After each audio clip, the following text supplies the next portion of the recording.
Welcome, welcome everybody to GreenStream. Happy Election Day 2023. We're here tonight to talk about local elections and how the Greens are doing.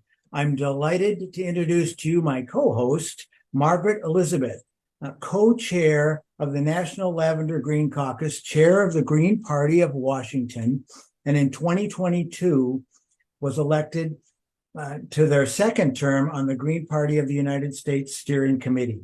Additionally, Margaret ran for Seattle City Council in 2023. Welcome, Margaret. Thank you very much, Cam. I appreciate it. I'm glad to be here tonight and talking about local elections and green elections all across the country. And everyone who's tuning in tonight, thank you for being here. Of course, it's a big deal for us. And I'd like to introduce my co-host, Cam Gordon. Cam is a founding member of the Minnesota Green Party and ran as a Green several times, starting in 1996.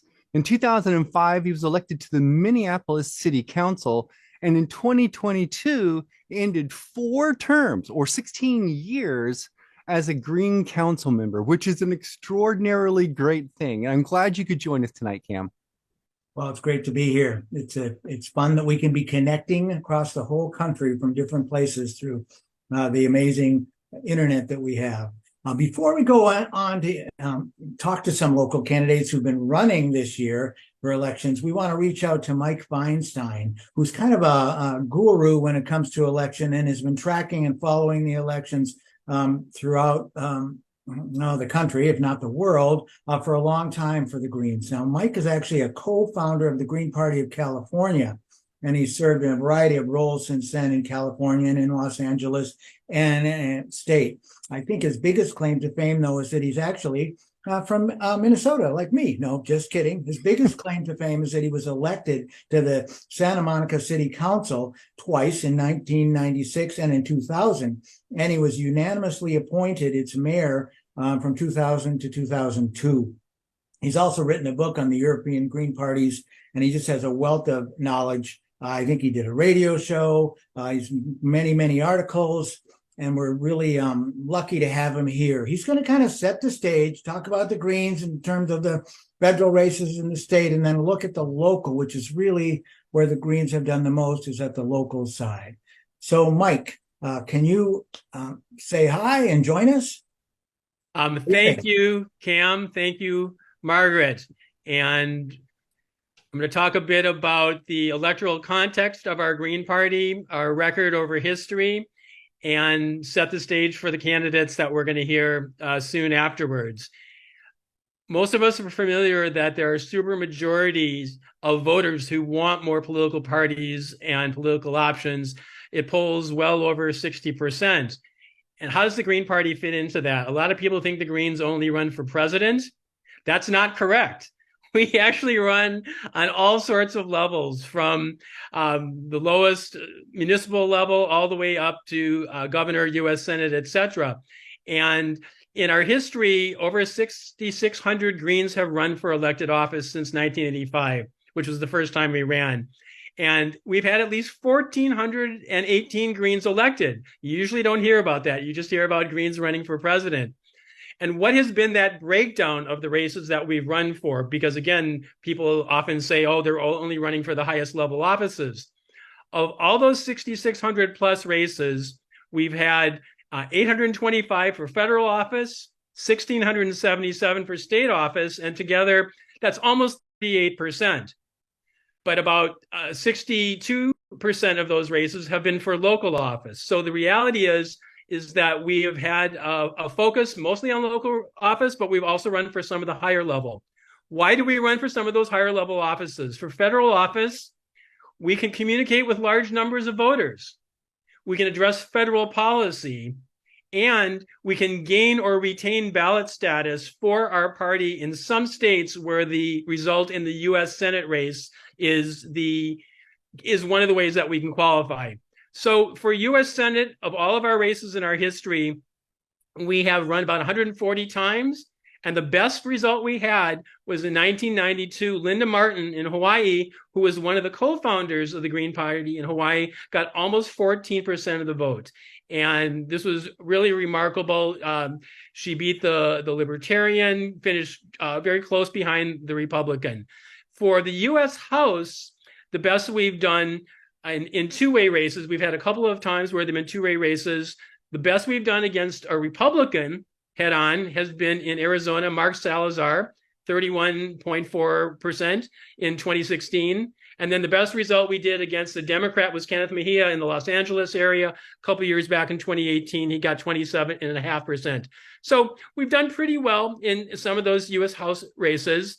And then for the state level, there are additional reasons to be running there. Of course, again, it's an opportunity when we run for state office to communicate with large numbers of voters, to address issues of state policy, and then in particular, to get our ballot status and to retain our ballot status.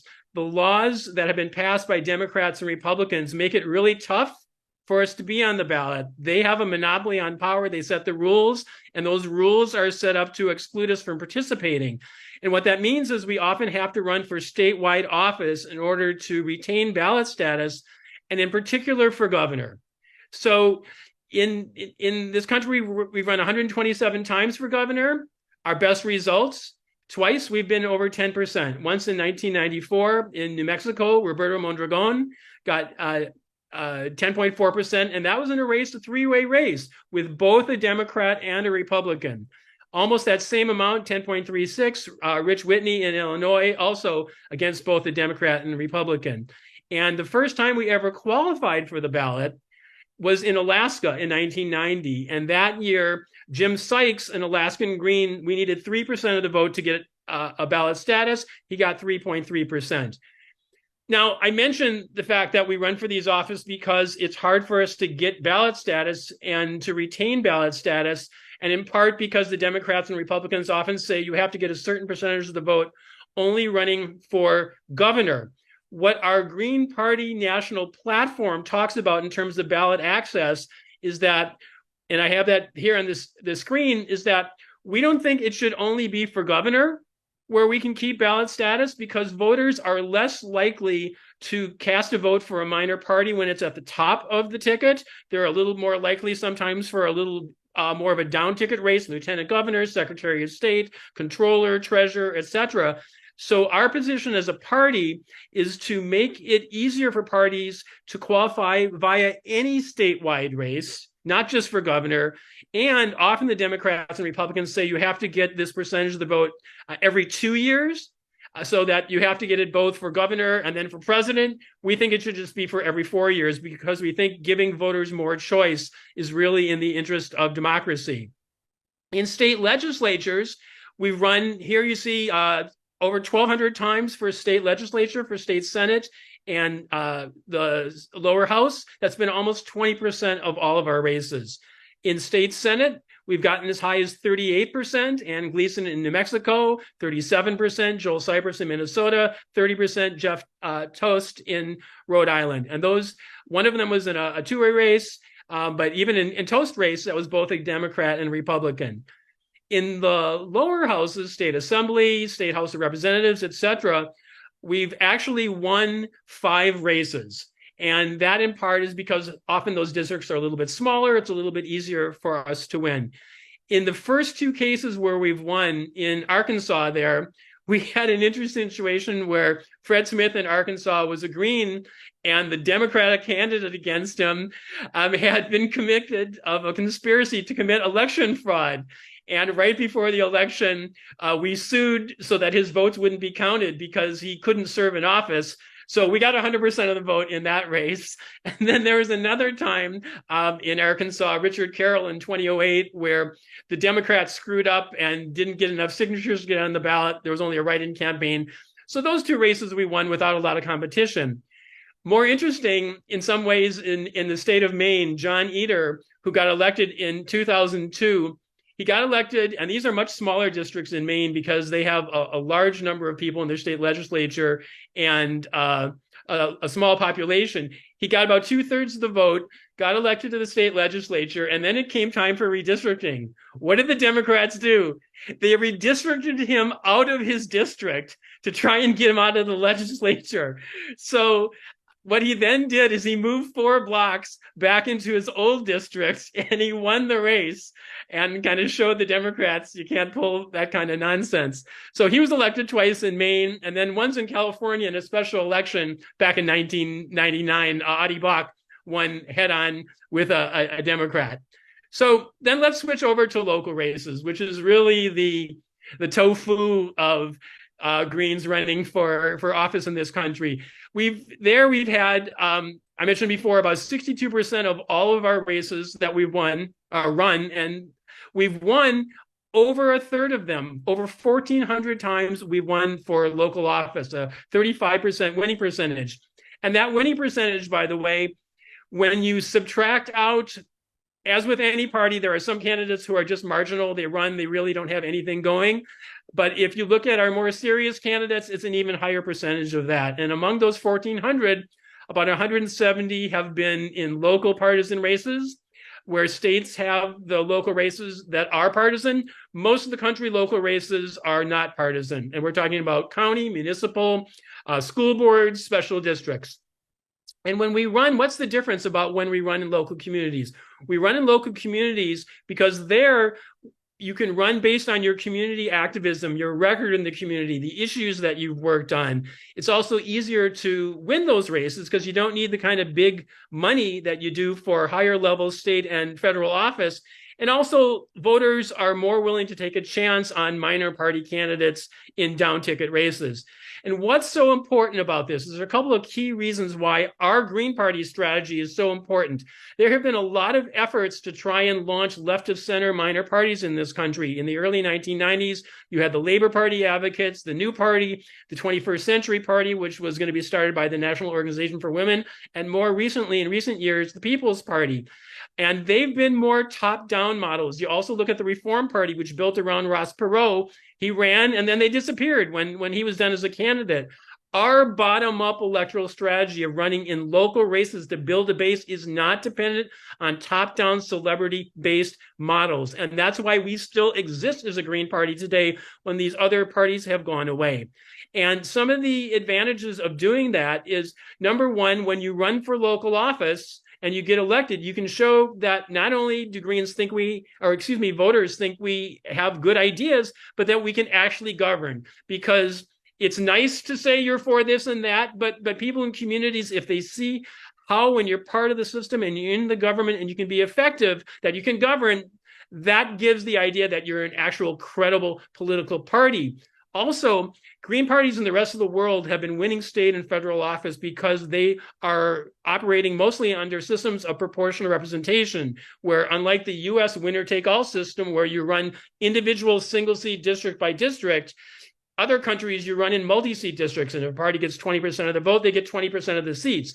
That's part of the Green Party platform, our electoral reform platform, and if we get elected to local office, then we can say, look, we can govern. We are successful in advancing the public interest, and the only reason we aren't in office on higher levels is because of the electoral system. So that gives a lot of strength to our arguments to reform the system.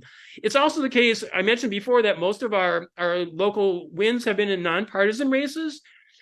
It's still significant when we win there, because when you choose to be a member of a smaller minor party, the big parties turn on you. There isn't the institutional support, there isn't the money, there aren't the endorsements. And these are people who are choosing to align themselves with a minor party and accept those consequences and still go ahead and run and win. So that base in local races is really strong. Well, let's look at a couple of the different types of races that we've run in locally and see how we've done. First, county legislative. We often talk about those as board of supervisors or along that sort of type of name. So almost 10% of all the races that we've run in our history have been for county legislature. And we've won about 20% of them, 125.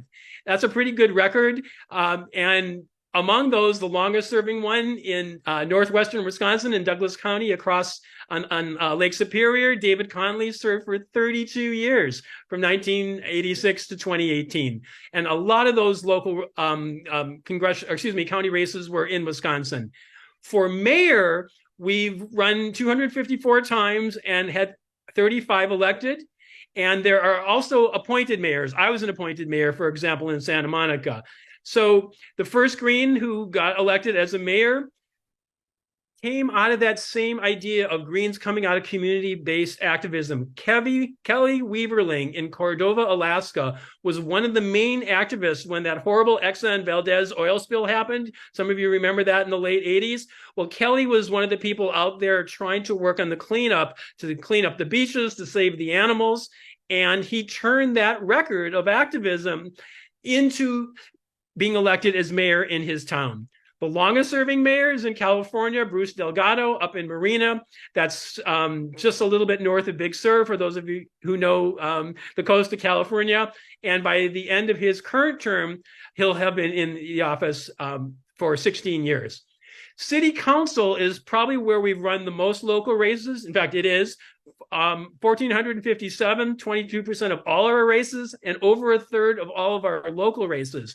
Sometimes they're called city councils, sometimes town councils, borough councils, etc.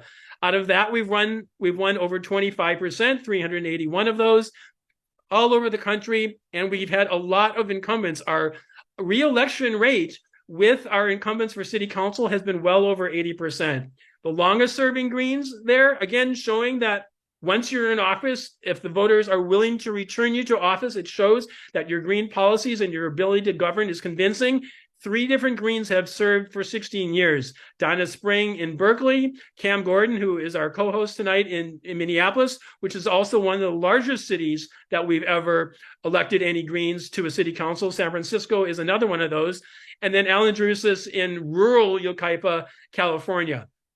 Another thing that speaks to Greens believing that we can govern well is the fact that we've actually had city and town council majorities in several occasions in several places around the country. So not only do they think an individual Green is exciting, but the idea that Greens can control the majority on a city council and the voters return them is also a big, big statement in favor of how we do once we're in office. So you see here in Arcata, which is up in Humboldt County in California, we had 2 different city council majorities, Fairfax, California, which is just north of San Francisco, and Sebastopol, which is also north of Sebastopol, and in New York State in New Paltz.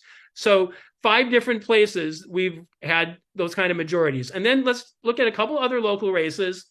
For school board, that's the second most that we run. So city council and school board are the core places, the whole wheat bread and olive oil that you would say for where our local based strategy comes from. And out of there, over 500 races we've run, 13% of all of our local races, and almost half of them we've won. So when you remove the marginal candidates from there, we've got probably about 50% of our wins running for school board. And there's a lot of progressive policies that you can bring into play on a school board.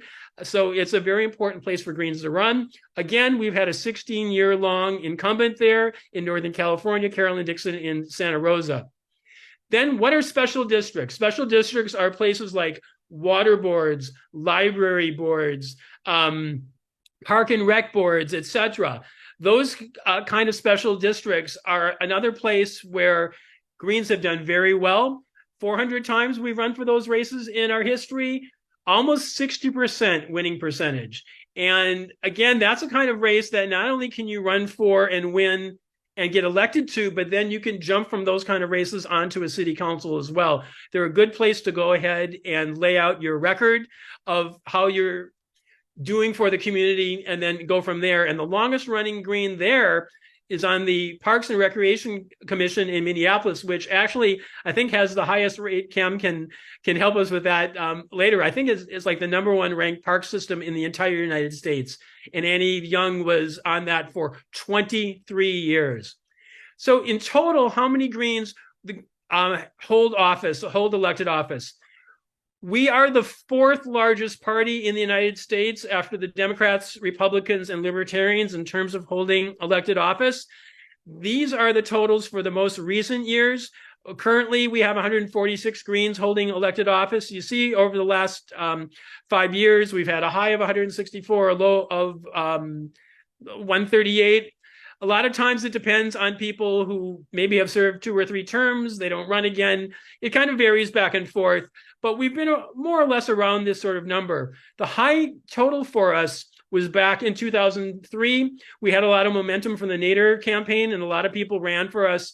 Now, in those days, it was actually easier it's easier today to actually identify some of these registered Greens than back in those days, because back then we didn't have electronic databases.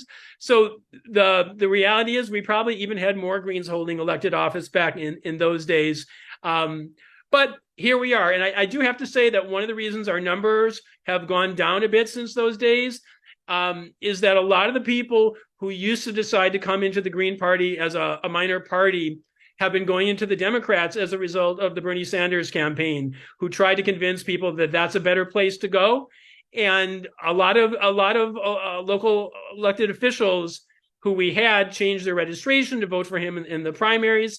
And that's something that is really a function of our winner-take-all system, which brings too many people into the dead-end major parties, and instead of spreading out under the minor parties, which is why we work for electoral reform. So those are kind of the base overview of how we've done. And just to close, the reality is we exist as a party because we run for local office and we get elected, and we're not going away. Thanks. Excellent. Thank you, Mike. That was really informative presentation. I have a couple of questions about it. And I know you spent some time elaborating on some of the points, and I appreciate that. But one of the things that you touched on, and I think this is a very vital point, is this sort of conception that the public has that Greens are always just running every 4 years for president, right? Like that's a big thing all of our local candidates face. And it's obviously a spurious contention against us, but I think this kind of presentation showing our local candidates how we win and all the rest is really great, because it really counterbalances the narrative that we're a 4-year party, that kind of thing like that. So thank you very much. Thank I you. really appreciated that too, Mike. And the part about ballot access is really important and critical. And I think that's one of the reasons why running for local offices is easier, because a lot of times the ballot access is the same for a library or city council. Even you either pay a fee or you get some petitions in lieu of a fee in most places. I know that that problem of getting a statewide race in Minnesota has been real for us. It takes 1% to become a minor party here, and now they've raised the threshold for major party, which means you really get ballot access for a major party. And so that's a motivator to run for president. Here we can run for any statewide race, though, and get that. So that is helpful. It would be great to see it more consistent around the whole country. Yeah, absolutely. I want to talk to everyone who's just tuning in, maybe right now at the top of the hour. We have a schedule coming up. So we're allocating roughly 30 minutes per guest, and we're expecting our first candidate on at the top of the hour. So we've got about 7 minutes, 5 minutes or so, where we want to have some more conversation with Scott Lagenauer, who is part of our coordinated campaign committee. And the coordinated campaign committee, I guess, is exactly what it sounds like. But rather than me explaining that, I'm going to turn it over to Scott, so Scott can tell you all about what CCC does and how they might be able to help you if you're running a campaign as well.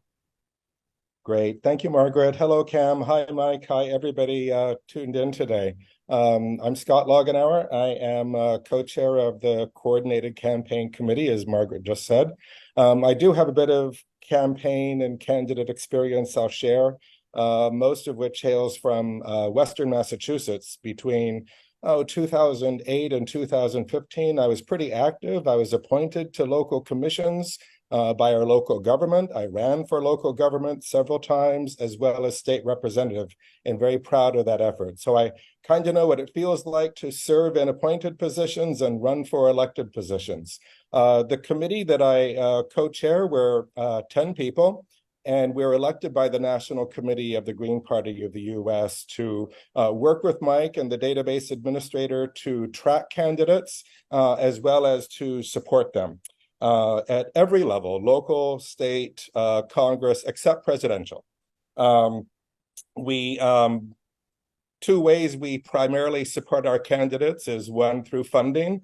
We have a budget to give grants to candidates, and this year we've granted over $5,000 to candidates, and we have a few candidates for 2024 that we're now considering funding. So as the National Committee approves a budget for us to support candidates with, we use that money to support candidates. We also are in the process right now of developing a network a little bit more with more rigor than the past. In the past, we just relied on individual email communication, but we now have a platform that we're calling the Candidate Community that's now consists of over 175 candidates and people who support candidates, where we can network on a more modern communication platform that makes it easier to network, it makes it easier to organize, it makes it easier to train, and we're just launching that at the moment. So if you are out there and we're focused on 2024 already, we are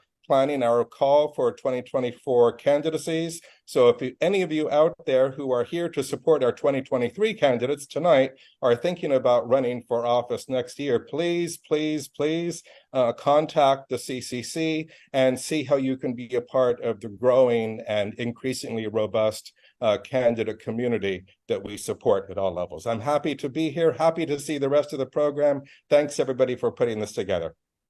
Could you just tell us how we would contact the CCC? ccc@gp.org would be the easiest way. Fantastic.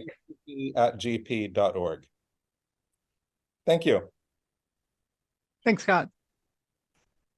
So I wanted to share, if I may, for just a second. I ran for Seattle City Council during this past election cycle, and the CCC granted me the max I was able to have, which really made a big difference to my campaign. So I would encourage you, if you're a Green right now and you are in the campaign cycle and you do need some financial assistance, please contact the CCC. We have money to spend and we want to spend it, and we want to help you with your race.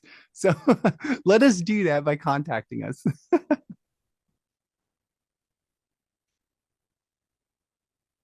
Well, it's wonderful. And I think the more support we can have for candidates, the better. It's really I think a struggle when people are running and they think they're isolated and they're in their state or wherever they are, and there doesn't feel like there's a supportive network. So having that coordinated campaign, I think, can be powerful, and it's good that people know about it, and they can join and be part of it.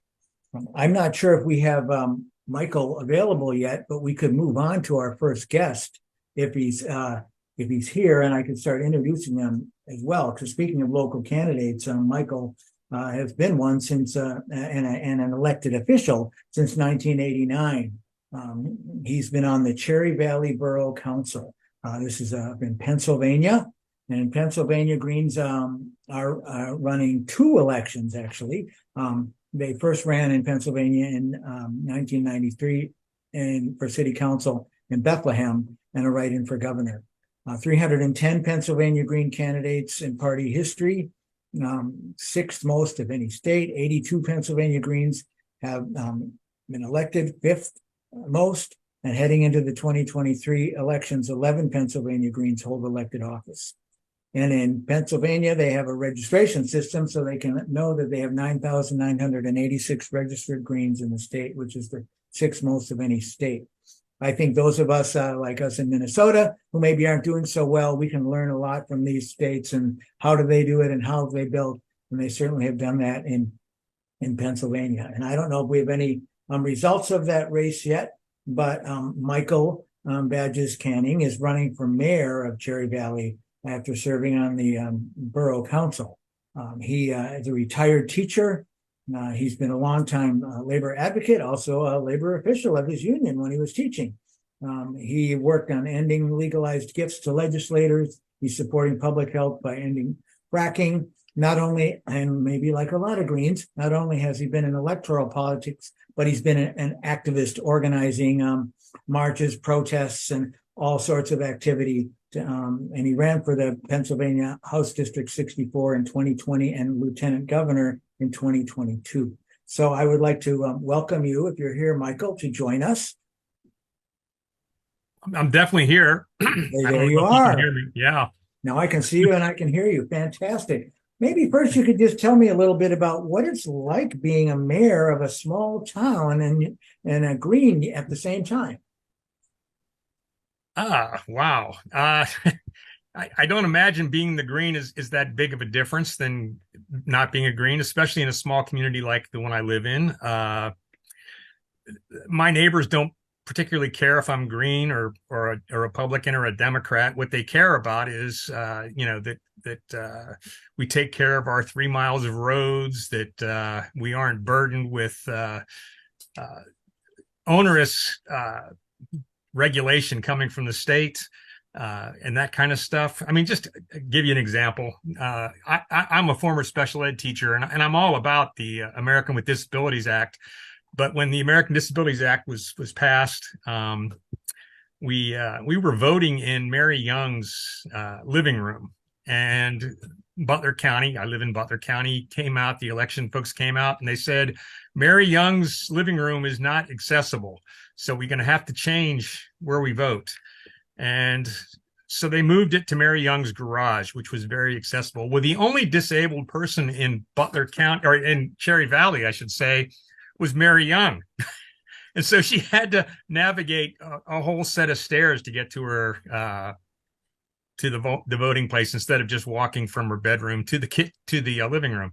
So I had nothing to do with changing this, but except for putting pressure on the district, the county. So yeah, that's the kind of crazy stuff that people look to me for, is to push back against that stuff. And we actually have a thing right now that we're dealing with that. I loved you guys. I was listening in. You were talking about ballot access. One of my big victories, I haven't heard yet whether I won tonight. Polls are just now closing, but we have an onerous system for folks getting on the ballot. But in this case, it's not a green. It's very easy for me to get on the ballot. I need to get 10 signatures, petition signatures, but my neighbors who are Democrats and Republicans have an almost impossible task of getting on the ballot.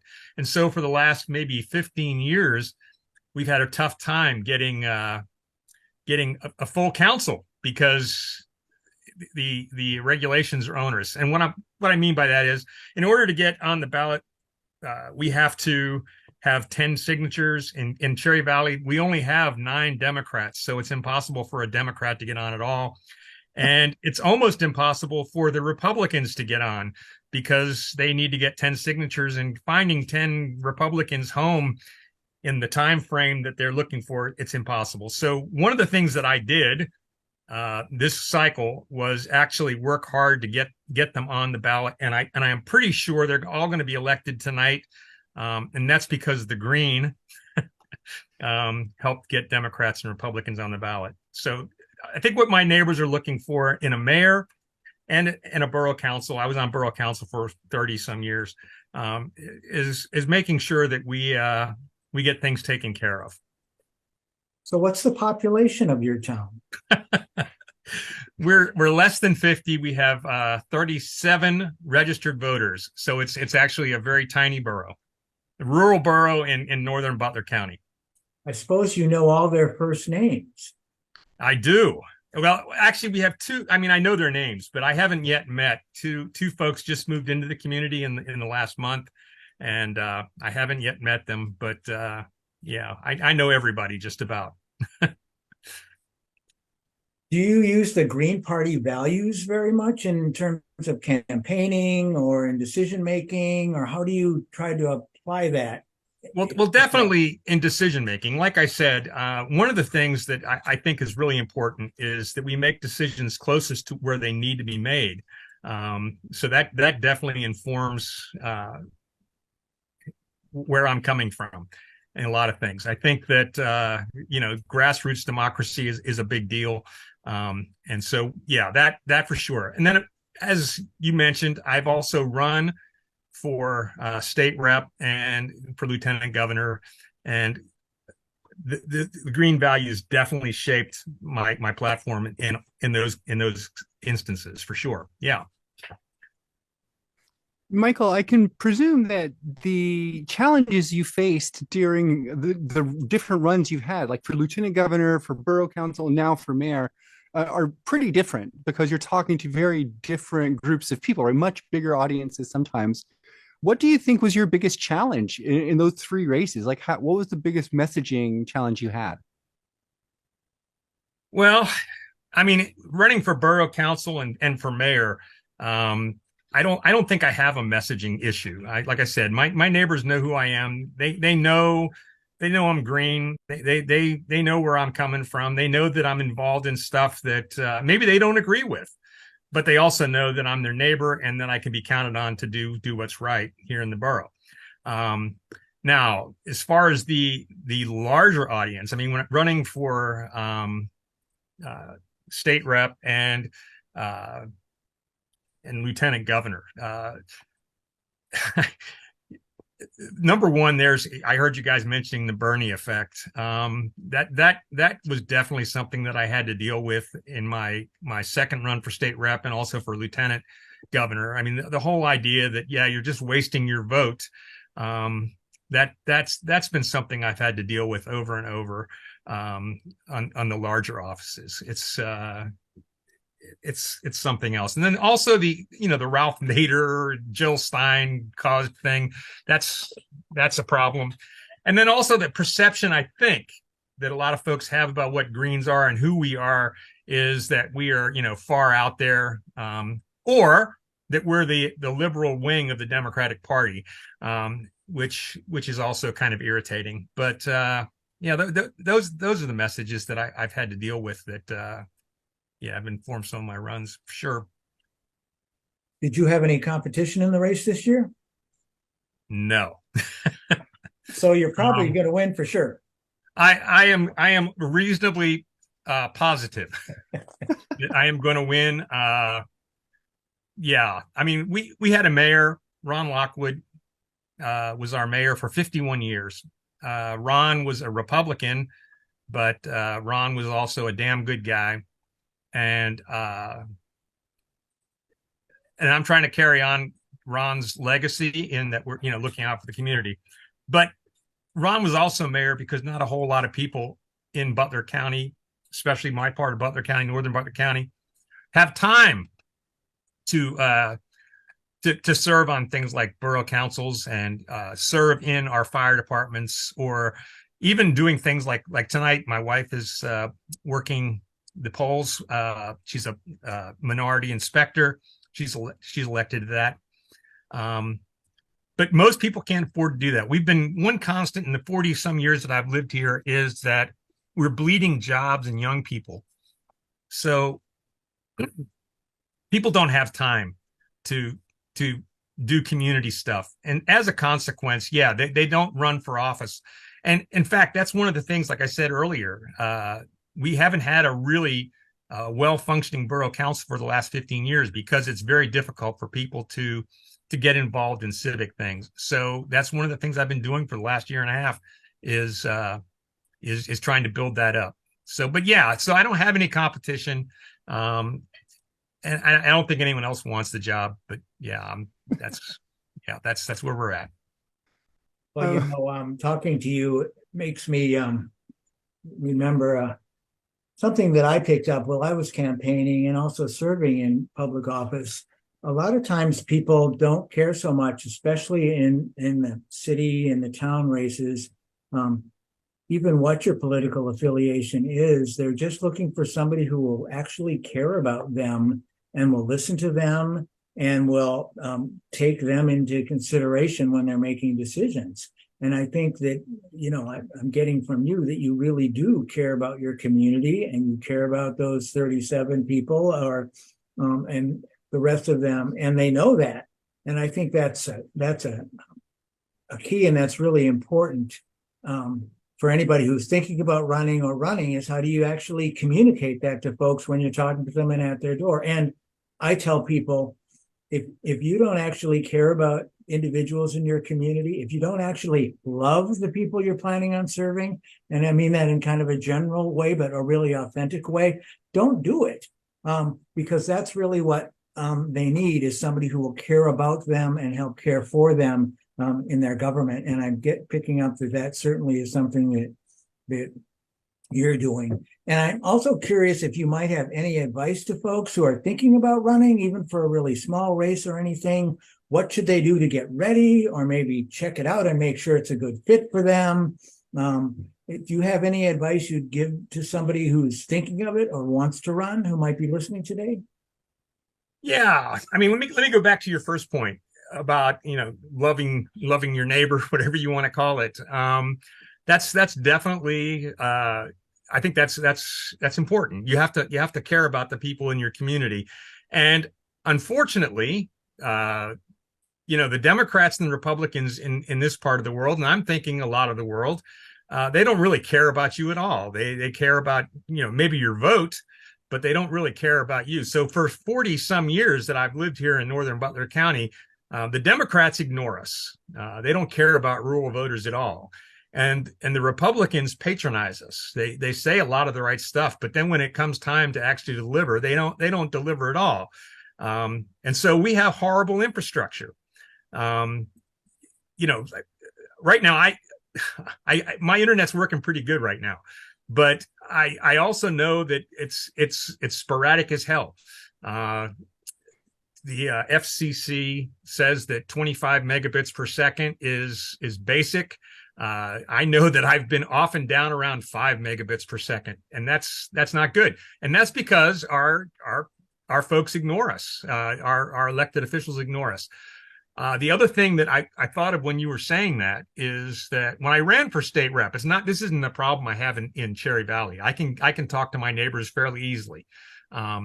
But when I ran for state rep, I went to a lot of places where they hadn't been visited. I can remember one thing. They said they hadn't seen a politician the entire time they lived in their house, 25 years. So what I would say to someone thinking about running is, first of all, get yourself involved in whatever it is you're thinking about running. If you're running for a borough council, go to the borough council meetings. If you're going to run for a mayor, go to the council meeting and find out what's going on. If you're running for state rep, find out. Go to the meetings and find out what the hell, you know, needs to be happening in your community. Find out what the big issues are. Talk to people. That's important. And don't wait until the last minute to do it. Get your butt in gear.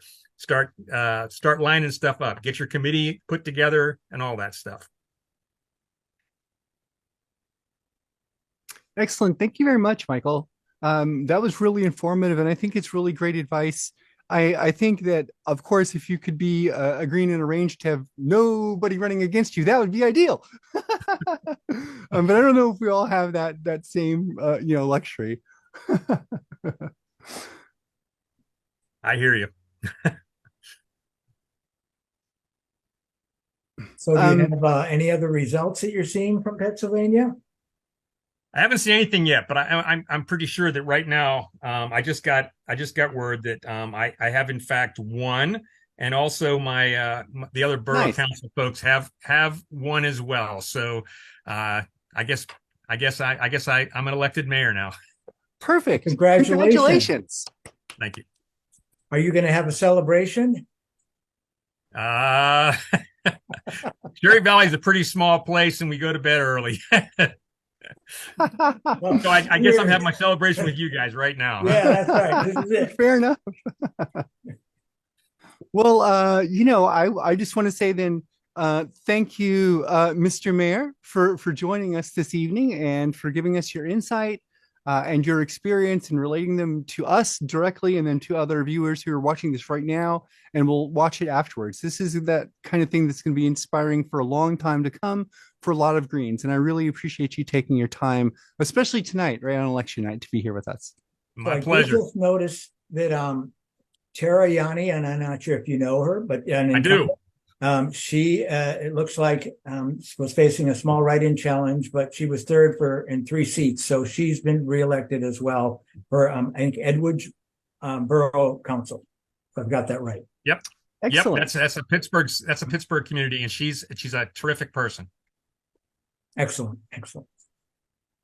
Fantastic. Thank you, everybody. Um, so to the audience, I apologize. This part is like unpracticed, so it's kind of the rough bit. But we're doing our best to move smoothly through the candidates as we have them available to talk to. We have our next candidate who is with us and joined us live right now, and that's Fred McCann. And we'll be able to, I hope, cut to Fred's camera here in just a moment and be able to go live with Fred as well. I think. Yes, perfect. Okay. So hi, Fred. Welcome. Hey, how's it going? So hi, everyone. I'm gonna wait. I already said hi, everyone. I'm just gonna do the other bit. So forget I said the hi, everyone. That's Fred's line. So Fred has served on the board of Portland's Water District. So Portland, Maine, not Portland here in Oregon, if you live on the West Coast, but Portland, Maine. And Fred has served on the water board since 2022 when he was elected to fill a vacancy. Fred has a strong advocacy for quality and conservatism and affordability, and supports reinvesting in infrastructure, education, and innovation. And definitely a thing that I think most Greens would agree with. Fred definitely supports testing for, PFAS, the forever chemicals that stay around in our atmosphere, our water, our food, and our soil. And wants to protect the Sebago Lake to keep water costs down, and supports, of course, fair deals for water district employees. And I think that most Greens would support fair working deals. So I'm happy to be able to introduce Fred to you tonight. And Fred, thanks for joining us on a very busy election night. It's great to be with you. Thanks for having me. So Fred, can you share a little bit about what it's like in Portland? I've not been to Portland, Maine. I've been to the other Portlands. I don't have a good Sure. sense. I live in the largest city in Maine, which I like to refer to as a vast metropolis. But in truth, we're, I think, just slightly over 66,000 people, which by any standards is a large town. So Portland's a community. You actually, it seems strange for a city, but you know your neighbors, you see the same people. It's a very different political climate when you can actually talk to all your constituents and you actually have these relationships with everyone.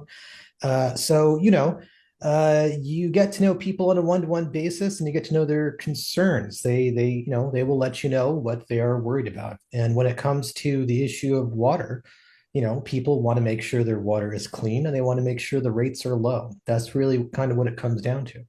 I would also throw in there that the Portland Water District is an employer in the city, and the people who work there, they do a public good running this utility. So we also want it to be an amazing place for them to work because we want people to build a career, making sure that, Mainers have clean water. So could you tell us a little bit about what the board is? How many people are on it? Is it divided into smaller sections, and do you represent one piece of it? And does it serve the whole city or even larger? So the Portland Water District is interesting. If you go back in time to the city of Portland in the 1800s, we had a private water company. And we had a very large fire which destroyed about half of the city because that water company did not have a way to get water to put out the fires. They didn't have a hydrant system. It wasn't pressurized. So the good people of Portland decided to socialize the water system. And if you go back in time and you read the newspaper, they would have told you that this was the worst thing that could ever happen. The socialized water system would never work, and it would be the end of everything. But in truth, it's actually very popular and worked very well. So even though it's called the Portland Water District, over the years, we've actually expanded to more and more municipalities. So we actually handle water for about 16% of Maine's population. There's a number of towns. And we're a quasi-municipal organization. So the board is elected. It's run by the people who, the company serves. And we elect representatives from every town that is served to be on this board. So I am one of 4 people representing the entire city of Portland. There are other folks from South Portland, Gorham, Cape Elizabeth, all over the place. So, and it's actually a very good example. We're actually doing another election here tonight in Maine to see if we're basically going to socialize the electric company statewide. We actually have the model for that now, and it does work. Excellent. Thank you so much. Fred, I was wondering, there's an anomaly a bit with Maine, if I may, in that there are a lot of registered Greens. I mean, a lot compared to a lot of other places. There's over 36,000 registered Greens, and you've had, which is pretty staggering to me, over 350 candidates standing for elections. Could you talk about why maybe there's so many Greens there in Maine and how y'all are able to run so many races? Sure. I mean, my personal theory of this comes down to if you take a look at the state of Maine, this may seem strange to other folks. We have a single area code for the entire state of Maine. It's 207. People around here, if you tell them your area code, they'll scratch their head. They won't know what you're talking about. We still just, we dial numbers without the area code most of the time. And what that really comes down to is if you take a look at Maine on the maps, it's not a small state. So what that means is there's just not as many people. And that changes the dynamics of everything. So, for me, running in the largest city in the state of Maine, I can actually go knock on doors and talk to a large portion of the population. Greens running in smaller towns, they can literally go knock on all the doors and talk to all the people. And that changes the dynamics of every race. Because if you're a Green running in a small town, and we have lots of Greens right at municipal level, it always it always gets to me when people say, "Oh, the Green Party only runs people for president every 4 years." No, we're serving, in your town right now. We're on select boards, we're on city councils, we're on water districts.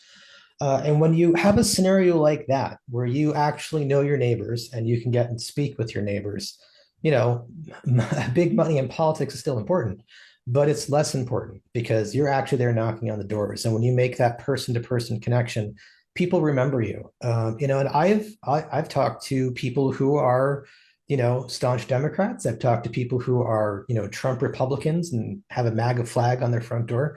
And I haven't talked to a single person who said, I really wish the water in Portland was dirtier and it costs more.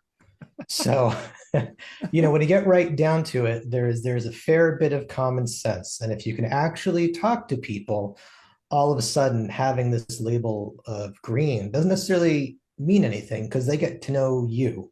And for those of the folks who do plug into the label green, they look at our platform and they think like, well, that makes sense. Because we're different from other parties. If you were to, go ask, a Democrat, what's the Democratic Party about? You'd probably get 20 different answers, and a lack of consistency. If you ask the Republicans what their party is about, you probably get a lot of different answers. If you ask a Green what the party's about, well, you have 10 key values, right? And we actually stand for something. And, for some people, they're not going to agree with us, and that's fine. That's politics. Not everyone has to agree, but people know what we stand for. So certainly when you're at the local level, certainly when you're running for water district and you put out there, here's what it is I stand for, and you have that conversation, you can actually connect with people. And while I don't expect, we don't have a ton of Trump voters here in Portland, but I would not be surprised if some of the folks' doors I knocked on will vote for me because they're okay with cleaner water and lower rates. But why did you decide to run for water board in the first place? So it really came down to, this is going to sound deeply nerdy, but I love Portland. I think it's a great city. I didn't grow up here. I grew up in New Jersey, and I went to school here at University of Southern Maine. And eventually I was able to save up money and buy a home here and, be a resident in Portland. And the question came like, is there anything I can do to give back? I don't actually have a ton of time. I'm director of development for a large startup that works in the educational space. We teach kids to learn how to read so they can go to college. I don't have a ton of time. So, I probably wouldn't have the time to work on the city council or run for mayor, but serving on the board of trustees for the Portland Water District, that's something I can do, and I wanted to be able to give back. And so the person who was on the board before me made a terrible decision, decided to move out of the state to retire somewhere else. And she said, you have to run for this position. And I said, well, why me? What do I know about this? And she said, you don't have to be an expert. We have scientists who know about water systems. What we need is someone who can, read laws, read motions that are going to go before the board, and someone who can think, but mostly someone who actually cares about the community. So she suckered me real good and she talked me into it. And I got elected last year. And here I am now running for re-election. And I would say to anyone, it is very rewarding. You may think that, you can't do it. You can do it. You absolutely can do it. And I would also stress to you, again, getting back to the topic of serving at local levels, there are no small positions open for election. You may think like it may not be interesting to, serve on the board of trustees for a water district. I have spent month by month millions of dollars investing in our community, getting infrastructure to handle wastewater, to handle delivery of clean water. If you step up and you run for a position like this, again, there is no small position. You'll be in charge of the budgets, you'll be in charge of the spending. And you quickly come to learn is whatever you put in the budget, whatever you say you're going to spend money on, that's what we focus on and that's what we deliver. And if you, I don't care, any Greens listening, maybe next election, run for dog catcher, run for sheriff, run for your select board. You will make a real difference in your community, and it's something that you can do. So just, were you a Green when you decided to run, or did you decide to run with the Green Party? Sure. How did that work? I became a Green, I believe, either in 1999 or 2000, because I was messing around with this new thing called the internet. And I went to educate myself about the political parties, and I came upon the Green Party that way. And I'll tell you, I sat and I read the 10 key values and what the Greens were about, and I thought, well, that's me. So I have been a Green since the year 2000, and mostly I'm the person who'll show up to knock on doors for a candidate who's running, or I'll go to an action to protest for clean water or whatever have you. This is new to me, actually running for office. And again, what I would say is it may seem daunting, but it's something you can do. And to my mind, I can say, sure, I've been a Green my whole political life. But for those who are listening and may not be Green, the water's good. Come on in. If you read what we're about and you think that's me, there's a place for you here. Wonderful. Mm-hmm. So do you have competition this year? This year I do not, which I was pleased, because running unopposed is always easier. We're watching the election results coming in tonight. In Portland, even to have a write-in candidacy, someone would have to have registered. So I do not have competition this year. Last year I did, which made it a bit more of a challenge. But ultimately, when you go out there and you're actually running for an office like this, you're running against yourself. You have to, get up and get out there and knock on all those doors. It's really not about who's running behind you, or if you're worried about someone catching up to you, because honestly, it's not about tearing someone else down or being worried about someone else. It's really getting out there and making those connections with people. So even though this year I'm not running against anyone, I've always taken the position that I'm running to win. And even if I don't have competition, I'm going to show up at every neighborhood association meeting I can get invited to. I'm going to talk to everyone I can talk to, and I'm going to tell them why they need to care about this race. Because again, every race is important, but the reality is whether or not we can deliver clean water to Portland will decide whether or not we can live here for the next 100, 200 years. Which is not to say the other races aren't important. Everything isn't important, but this is really big picture stuff. And as we face climate change, as we face deteriorating conditions in the environment, there's really nothing I can think of that's more important than having access to clean water. And here in Maine, we're very lucky. Sebago Lake, I believe, we calculated out based on the population. We have about 100 years of water in that lake right now if we did nothing. But the lake right now is clean. And if we don't take care of it, it could end up not clean. And it won't matter how much water there is in there. So really, it's ours to lose, So I take this very seriously, even though I'm not running against anyone, making it my job in life to go out and explain to everyone why they need to be focused on this and why they should care about this.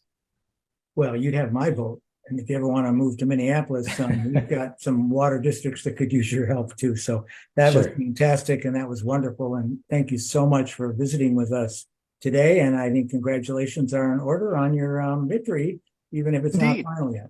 Yes, and I'll be watching along with everyone else. I'm rooting for everyone else running tonight, and I really want everyone to see a string of victories and just remind everyone that we are out here. We are the only left party that's still standing, and we're winning. We sure are. Thank you very much, Fred. Sure thing. I wonder if we want to take a peek at some stats now from Maine or maybe Connecticut. Mike, did you have something to share with us?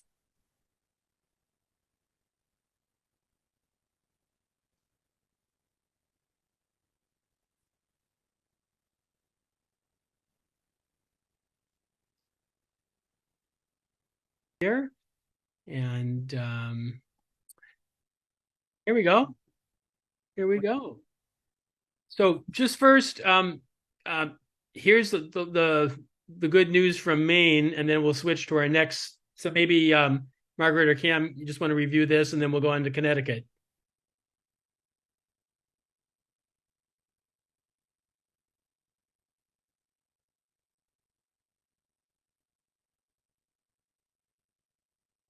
So there's two Maine Greens running in November 7 elections, and both of them are incumbents. Greens first ran in Maine in 1986 for the state house, and the first state Green state legislative candidate in the United States. 357 Maine Green candidates are in their party history, and it's the fifth most of any state party. 169 Greens have been elected in their party history, and that's the second most out of any state. And heading into November 23, so right now, this election we're all talking about at the moment, 60 Maine Greens hold elected office. Well, now 61, as we now know.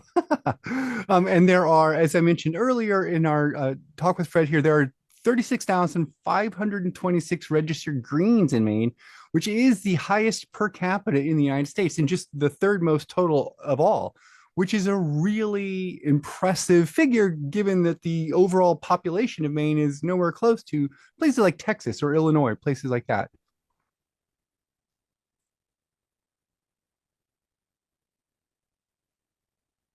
Yeah, and we'll be meeting soon with a candidate who's running in Connecticut.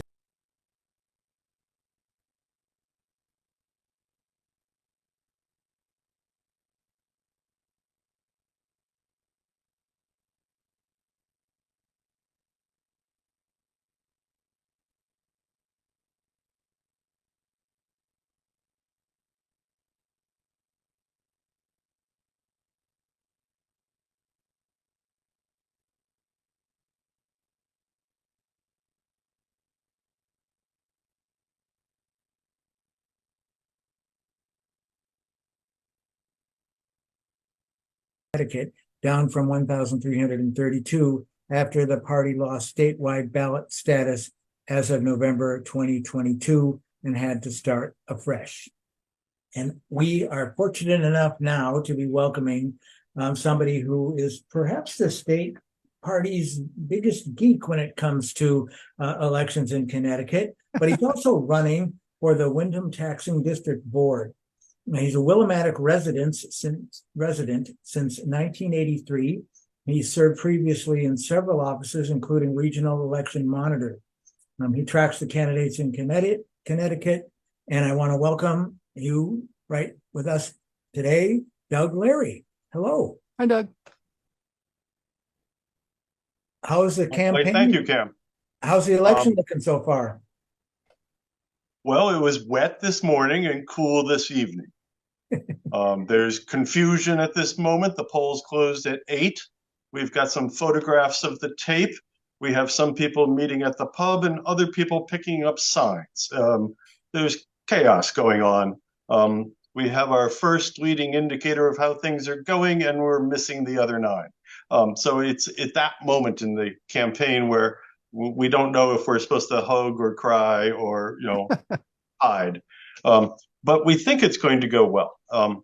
And thanks for introducing me as Connecticut's voting data geek. Mike and I have worked together for a while, and I haven't personally met Fred, but I'm really familiar with Portland, Maine, and bravo, that was a great report on how Portland, Maine's going. My family comes from Scarborough, Maine, so I've spent a lot of time in his space. And I even went to a campaign school there with GPUS, sponsored a campaign school in Portland, and that was an excellent opportunity. Um, so I'm from Windham, Connecticut, in the city portion of that town called Willimantic. Connecticut basically has two halves. There's the rich half that thinks it's in New York, and then there's the poor half that thinks it's, like nowhere.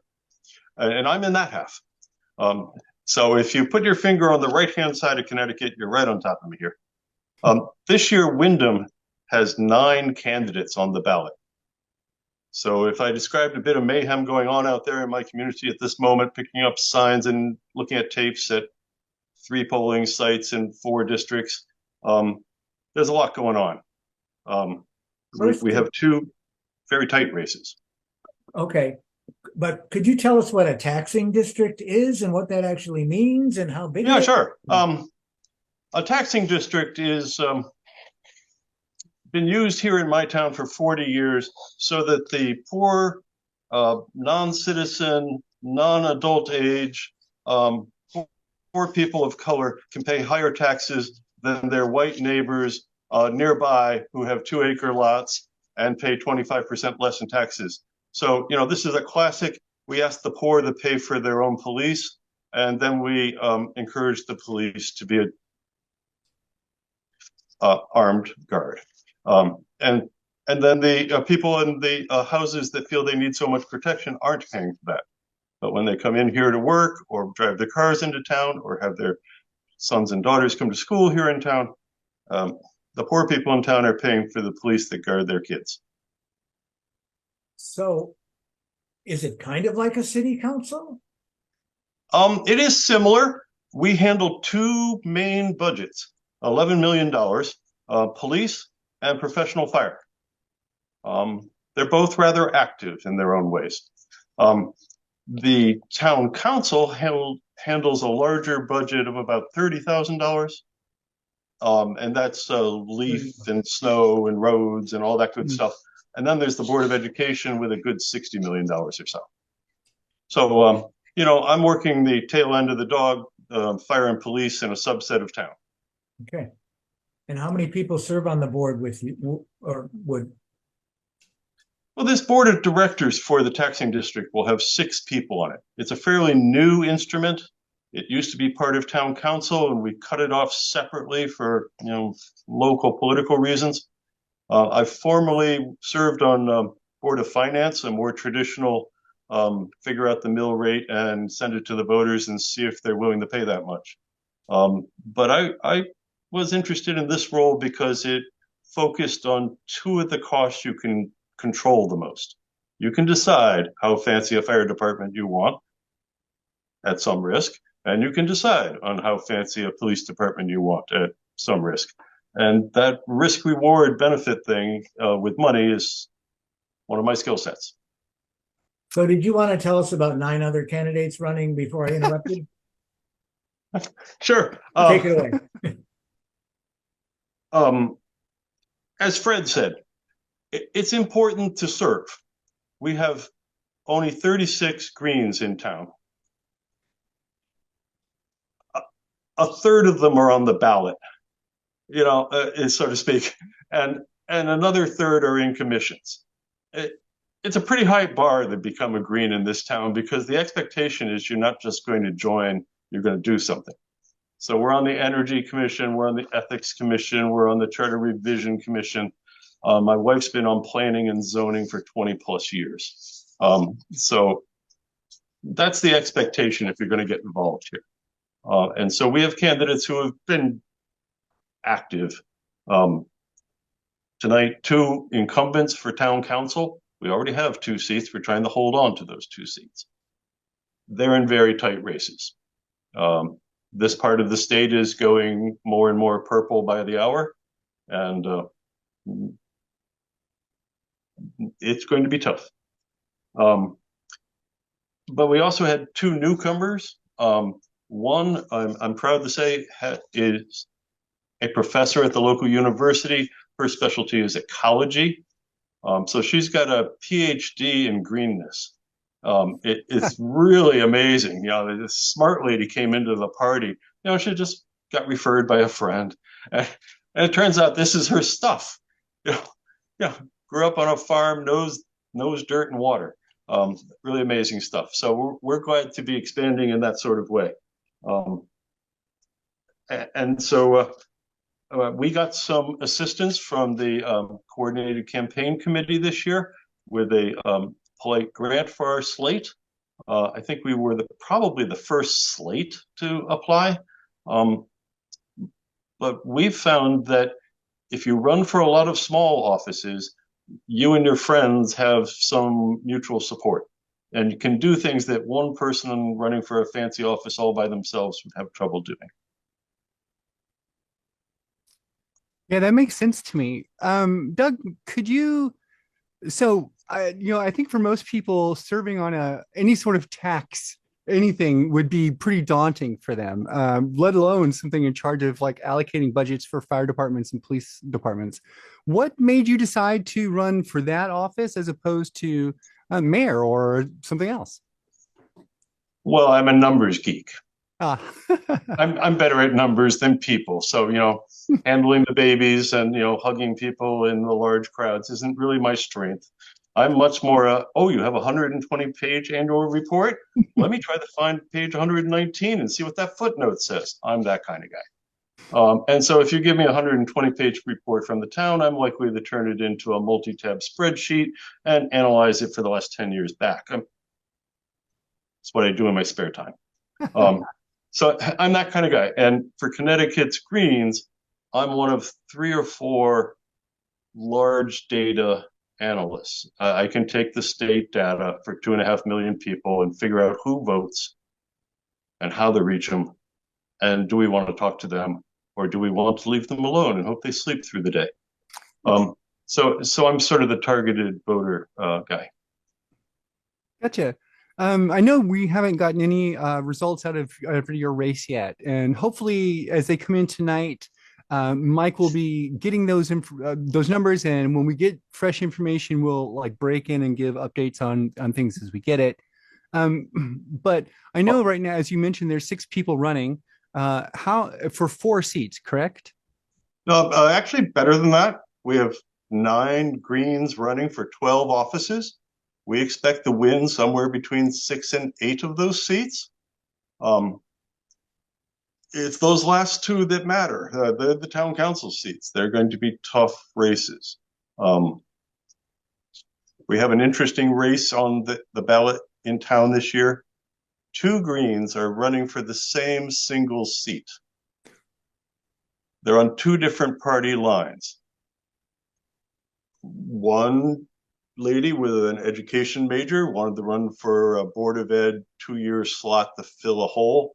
And another Green also wanted to run. And, well, he got the endorsement from another party. And so tonight we have a green on green race in Windham, Connecticut, where the winner will be a Green. We just don't know which one yet. What's the other party? What's on the ballot, actually? Well, this is a Board of Education to fill a vacancy in a town full of Democrats. So they'll control the Board of Ed, win or lose. However, it's a matter of who provides the other opinions and who seconds the opinions or offerings of the other opinions. So in a 6 out of 9 Board of Ed, the Democrats will dominate. The question is, who's seconding whose second thoughts? And so the Greens and a party called, sorry for the other film there, the Bottom Line, are sort of the odd parties in this town. We have 5 active political parties. The Bottom Line will take almost anybody and almost any policy as long as you're willing to sort of like actually serve. And they've done very well with that over the last 15 years. In fact, that's part of how the Greens became heavy in Windham was, well, this party that was organizing strong candidates ran a few of us, myself included. And then over time, you know, these slightly more conservative, slightly older than I guys, you know, we sort of cut them loose and they're doing their own thing still. But the Greens are now a significant player in this town. So we expect to win 6 to 8 seats tonight, but the two I'm unsure of are the two we need. Well, that would be great. Sorry, Kim, go ahead. I just was going to say that's fantastic, and I agree that that would be great. I think we're almost ready to move on, but I understand we have some breaking news about some election results, or at least some progress results that are going on in New York. And it looks like we've got a Green who's doing pretty well there. Let's see, there it is. So this is the New Jersey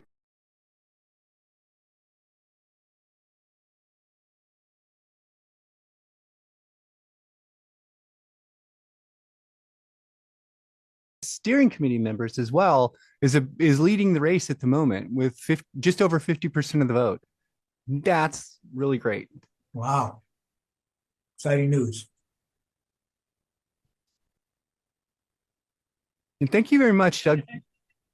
These look like the early absentee votes that have come in. As you can see, none of the 4 districts have reported. So there should be several hundred votes that come in, but this does look like they're absentees. And usually absentee votes trend conservative. And since the Green is running against an incumbent Republican, and we're ahead in the absentee votes, well, we could find the upset.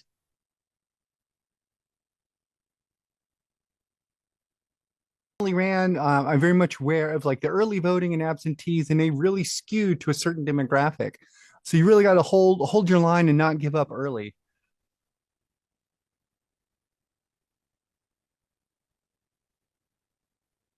Perfect. Mississippi.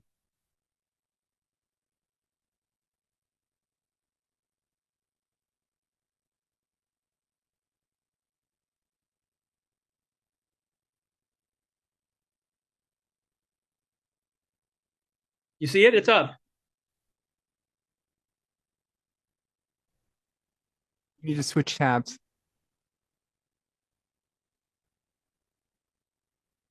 There we go. Okay, it should be up and running. It says my screen sharing is paused. Resume share. There we go. Resume share. I don't know if we're going downhill or uphill, but Share. Okay, here we go. Here we go. Okay, all good. We've got artists with us now,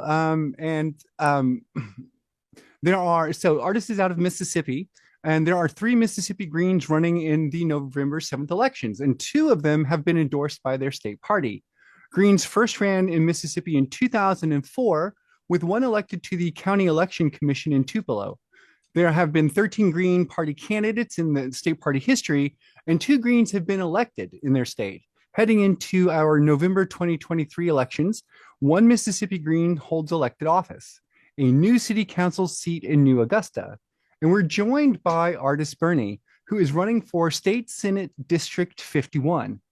Artis is running against Republicans and Libertarians, and Artis has been an oyster farmer and artist, and is engaged in nonprofit work, which is challenged the Southern Company and its subsidiary, the Mississippi Power Company, over 5 times the legal level of lithium in groundwater caused by Plant Daniel. The community is disproportionately polluted and suffers cancer, asthma, and birth defects. Artis supports, of course, like many Greens, locally based cooperative water management systems, supports Medicaid expansion, and opposes state legislatures, vote to grant Capitol Police authority of most all of Jackson and create a judiciary headed by an unelected judge, which sounds terrible. Thank you for joining us tonight, Artis. Thanks for having me.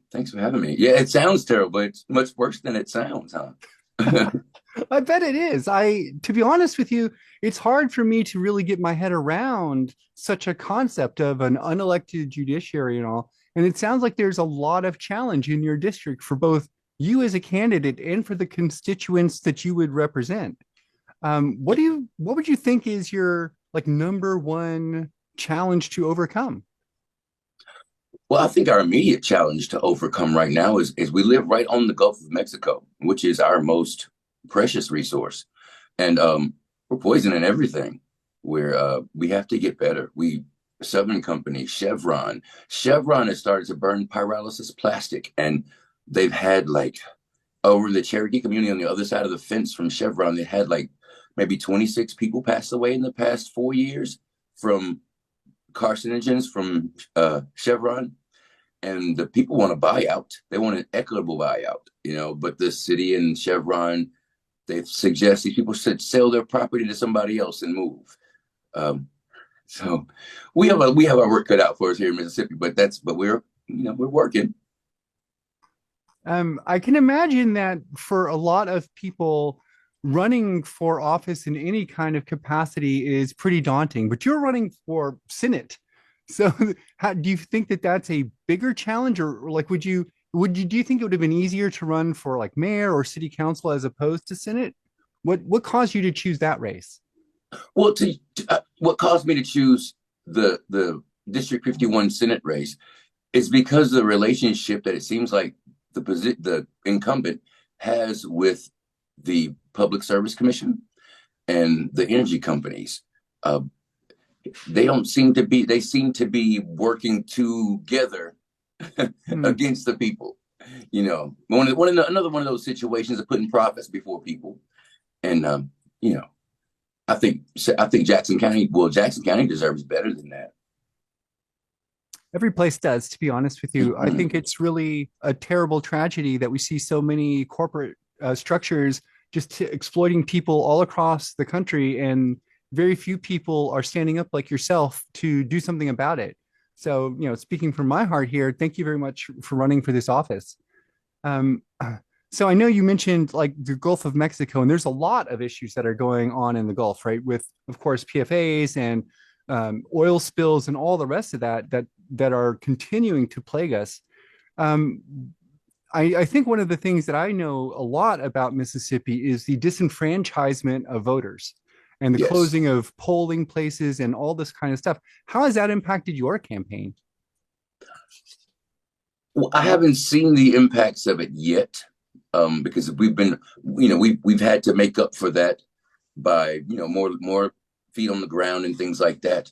Our problem here in Mississippi, and probably a lot of other places, is that the energy companies, they own the media, so it's hard to get legit, reliable information from the media. I mean, they don't always lie to us, but they don't always tell us the whole story. And they can say, we didn't lie to you, but we didn't tell us the whole story. So that's one thing we have here going on down in South Mississippi. That seems like a pretty significant challenge. I know here in Seattle, most of our media is owned by Amazon and Facebook and Google. So everything comes out of them as how great big business and corporations are, and they're terrible for us.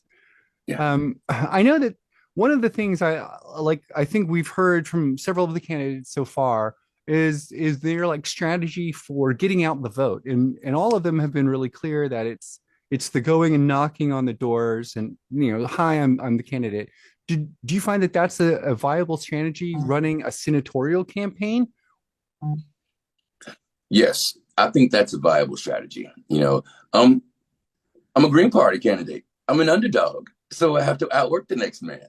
And here in Mississippi, we have a Republican supermajority, and so I think it's best if we do get out and shake hands and see people face to face. At least, talking to a Green Party candidate face to face will at least put some things on your mind and maybe change your conversation a little bit in your group. And that's where we start, because this Republican supermajority is, Mississippi's still ranked at the bottom, so the supermajority is not working. And did I hear it correctly that you're running against a Republican and a Libertarian, and there's not a Democrat in the race? There's not a Democrat in the race, no, sir. Which is intriguing to me, because I'm from Minneapolis, Minnesota, and there's a Democrat that runs for every single Senate, and House seat in the legislature all the time. So that's impressive, and maybe there's a small opening. Do you think are you at all optimistic about winning? I'm very optimistic about winning. Um, last year, well, last election, the incumbent, the guy I'm running against, he ran unopposed. And looking at the ballot this year, there are a lot of spots, people that are Republicans that are running unopposed. It's like in local elections, the Democrats don't even want to challenge anymore because it's because the Republican influence is so strong here. And I do expect to win. Next election, the Green Party of Mississippi is gonna flex. We've been doing some really putting in some work on the ground, so we're laying some stuff down. And I this is the beginning of something really good. Are the polls still open right now, or any results coming in? No results just now. The polls closed at 7. I did see some on the local news where there were some polls that were asked to stay open until 8 p.m. But yeah, the polls were supposed to close at 7, and Well, no results just yet. Let me refresh my page. It's interesting because I'm thinking about how having a libertarian could actually be to your advantage. So if you have the right kind of libertarian that looks ultra conservative somehow, and that could peel off Republican voters to them. And then there's this wide opening for maybe moderate to Republicans who want to change, but also for people who maybe align with Democrats more, but nobody's running. They could be moving towards you. So that's very interesting. Did you get a good response when you were out door knocking? And did you talk about the green values much? I did. I did get a good response. I'm from here. My family goes back here a long time, and my last name is pretty recognizable. It's South Mississippi, so it has that small town kind of vibe. And I did get a good response as far as conversations with different constituents. It's that Republican supermajority. Now, there's a lot of fear, ignorance, superstition behind that kind of, and hoping that we can break some of that. And I think we did break. I think we did break through some of that. And I think the polls reflect that we're having some success here. So, Artis, I want to ask you kind of a question about that supermajority with the time we have left here. So I think that is a kind of an interesting situation. Do you feel as if being a Green allows you to position yourself in a better way compared to your Democratic, like potential Democratic opponents, since none of them run? I kind of like when I listen to what you're saying, it's almost as if you are the only alternative candidate to Republicans. There's there's Republicans and then more somehow Republican and then you. That's right. And that's what I think this is going to put the Green Party in a position to challenge state leadership. Democrats have given up. I don't blame them. And so I think that's going to really open up a spot for the Green Party to come in and make some serious noise. Would you have any recommendations for other folks who are thinking of running for office in their state legislature? Words of wisdom for us before we have to say goodbye? Yes. Please do not be afraid to go out and shake hands and start conversations with real people, because that's how we're going to connect.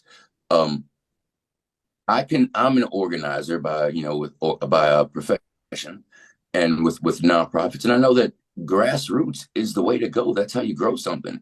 So we have to get out and make our conversations family conversations instead of just political conversations. Oh, that's right.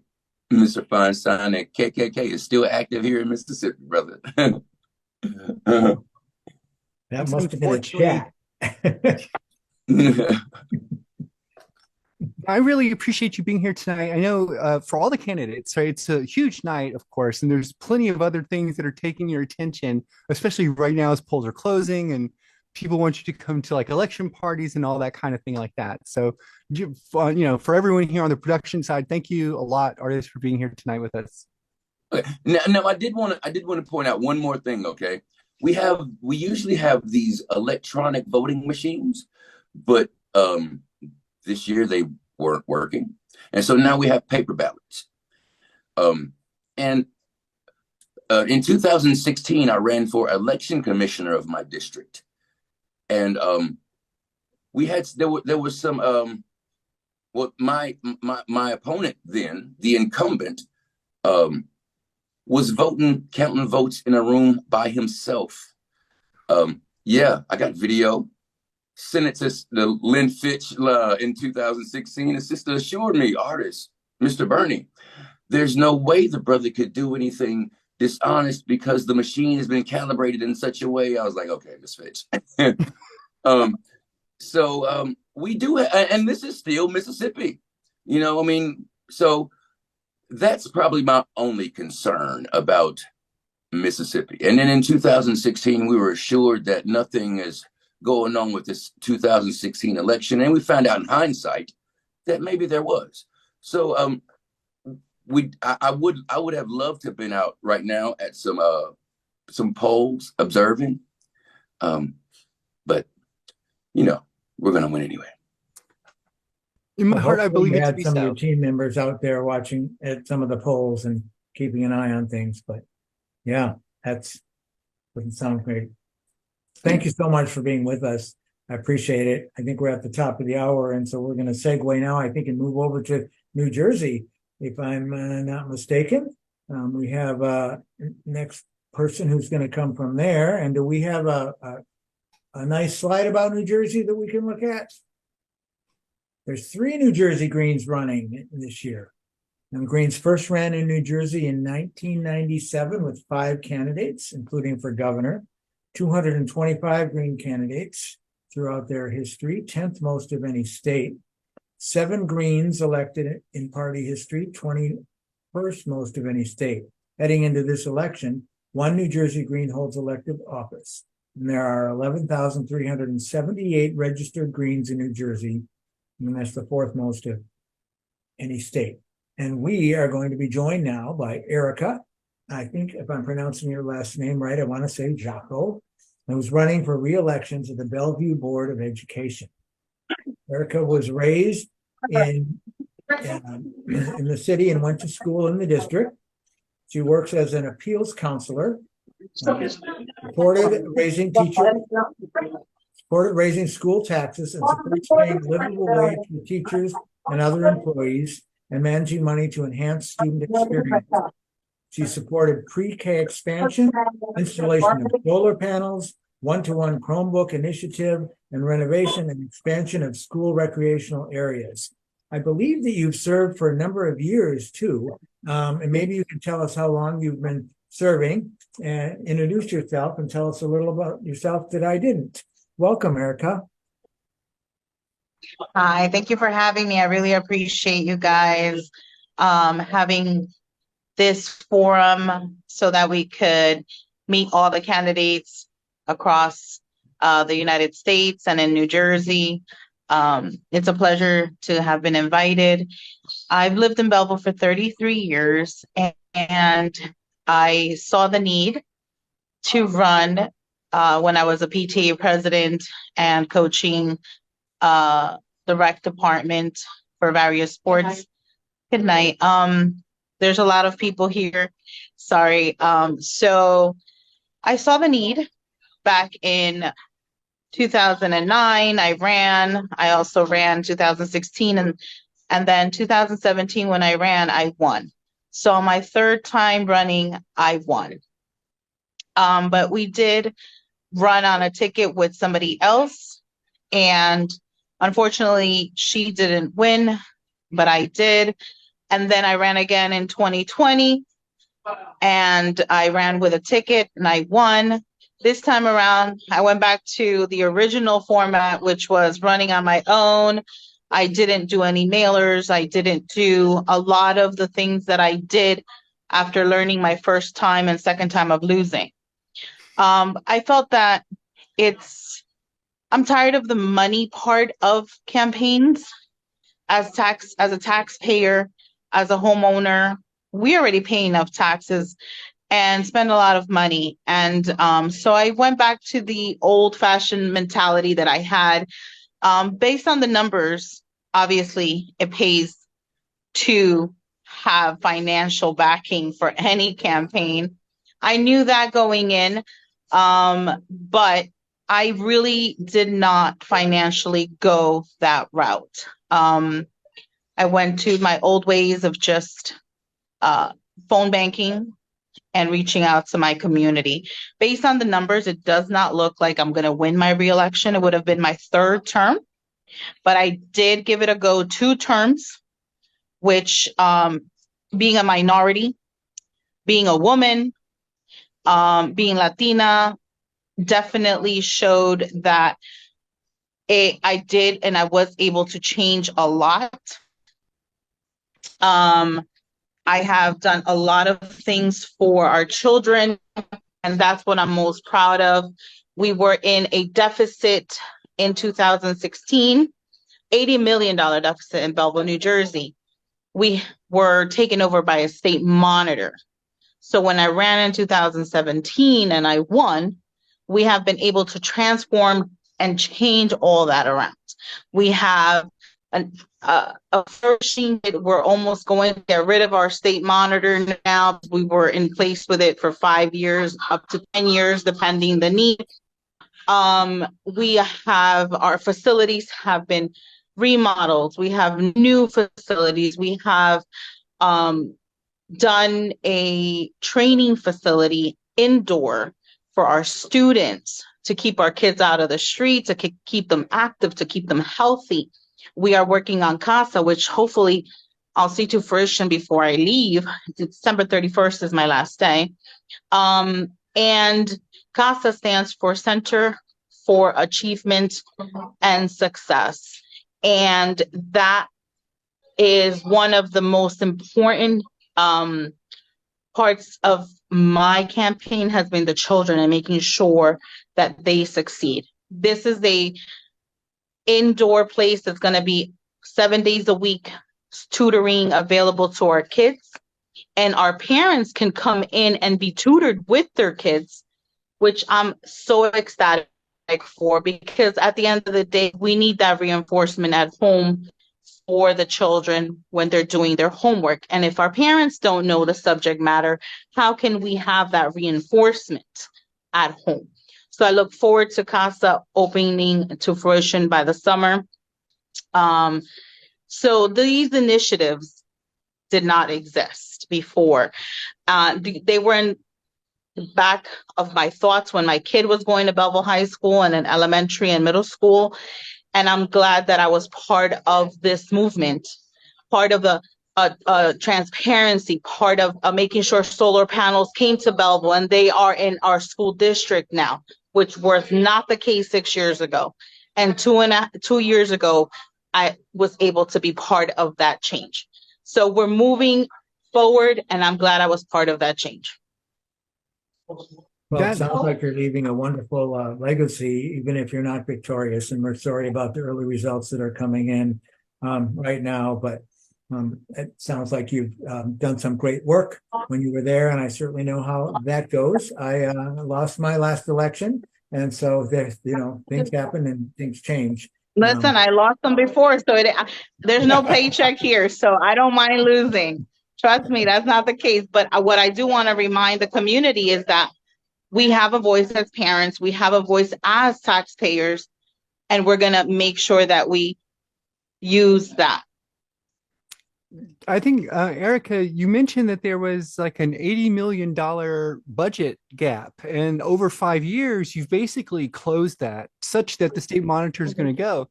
I think that a lot of us are in places where our school districts are facing budgetary shortfalls. What did you do to sort that? So when we came in, we were in an $80 million deficit. Okay. So that means they overspent monies that they did not have. They didn't even the monies that they had used were not adequate spending. That was one of the main reasons I ran for transparency, because our kids didn't even have books at the point in time where I came in. And to go from 0 books to books and Chromebooks, that's a turnaround. What happened is that I think that we had a new superintendent that was, although he's involved in different facets of the state of New Jersey, because he's on the ethics board here in the state of New Jersey, even though he may have titles that are somewhat political, just like me right now, I have a title that, is political. He's a parent of 4 children. So he's invested in kids. So you see the difference in the choices people make, the direction people move when you see that they care. And I honestly feel that we have we hired a superintendent that has vested interest in the kids, making sure that the kids succeed. And when you have somebody like that, they don't just give overtime to thing.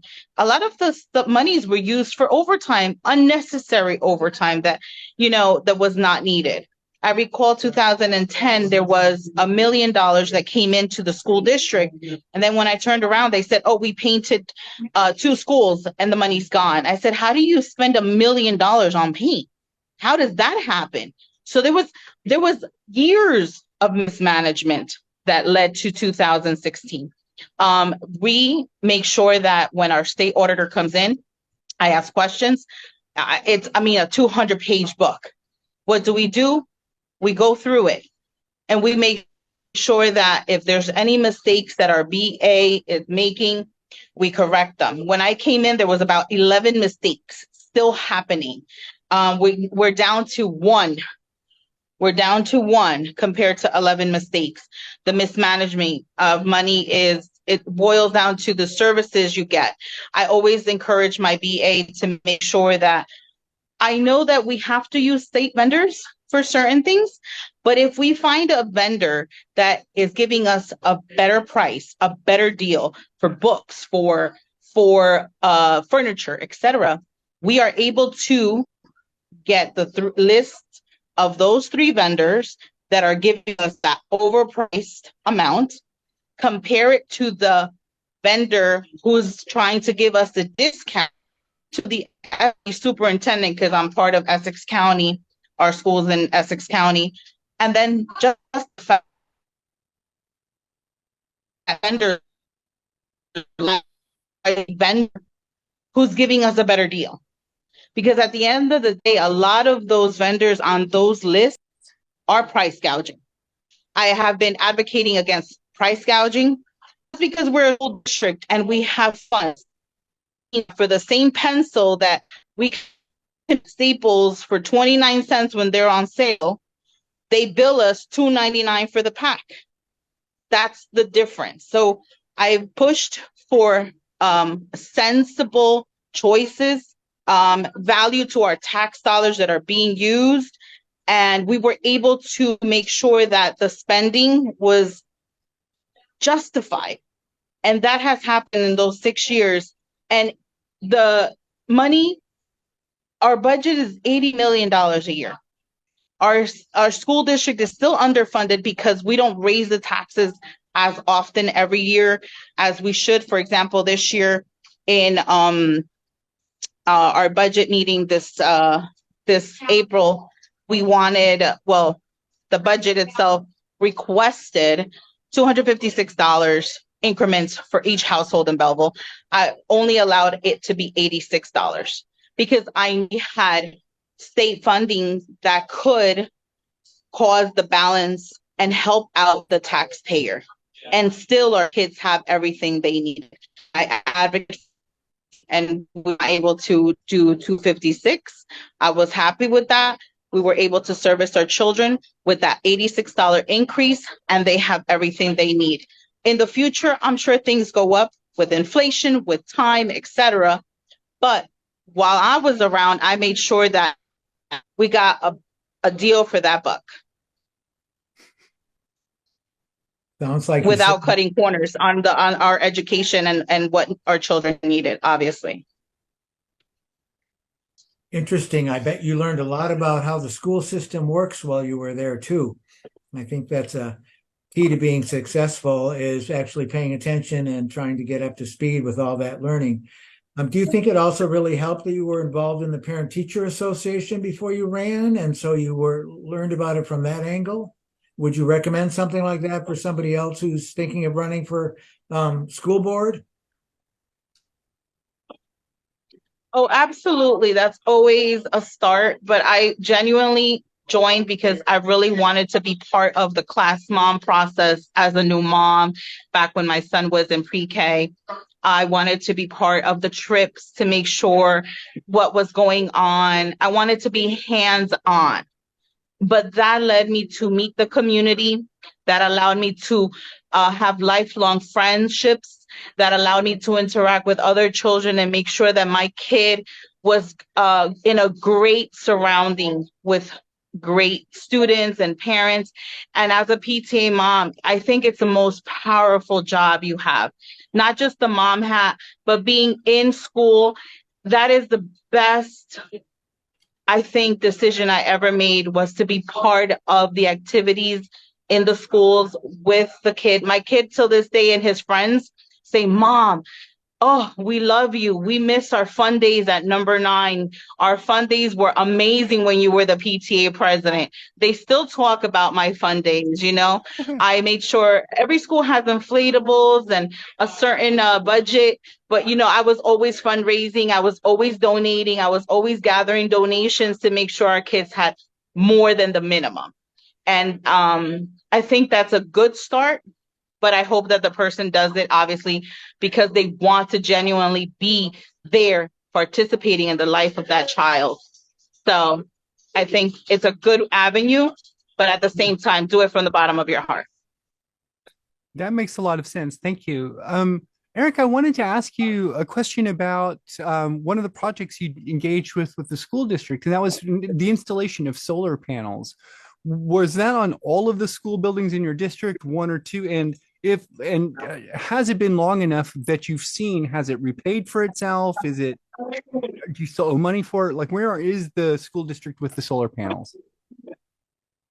Well, this is going to be our second year now as a school.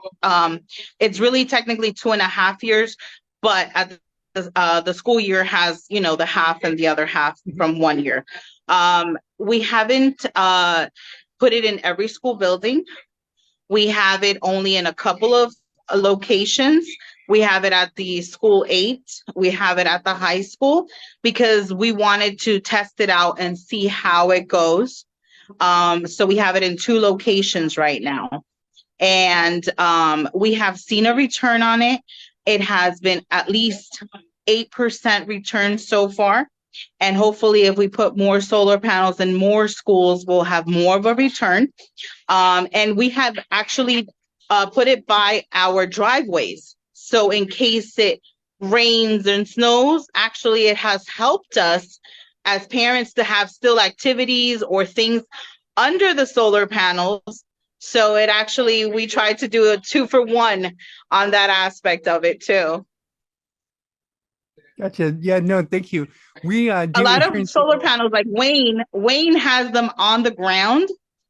We have them above, so it's actually like a second floor to a parking lot. Gotcha. That's how we put them in, so they could serve 2 purposes.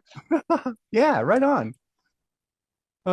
That's a really good idea. I know that there are some car parks that, you know, that do like a solar panel roof over the thing so they can just generate lots of electricity and give shade. That's really great. I know here in Seattle, you know, we love solar panels, but we're not the best environment for solar panels. So, but I personally love them, especially as the costs come down and the amount of electricity generated. When we have our food truck festivals or our activities, those trucks park right underneath those solar panels, and in case it rains, you're actually a little better. Indeed. Thank you very much. Yeah, we're saving the planet and at the same time for protecting ourselves from the rain and the snow. Excellent. Thank you, Eric. I appreciate you being here tonight with us, especially on election night, you know, like all the candidates. And I know that you're anticipating a loss tonight, but the polls aren't closed yet. You never know how things are going to go at the end. So perhaps you can pull it out towards the end there. Thank you. It was nice to have, thank you for having me. It was nice to be here. Thank you for being here. Take care. Take Thank you care. so much.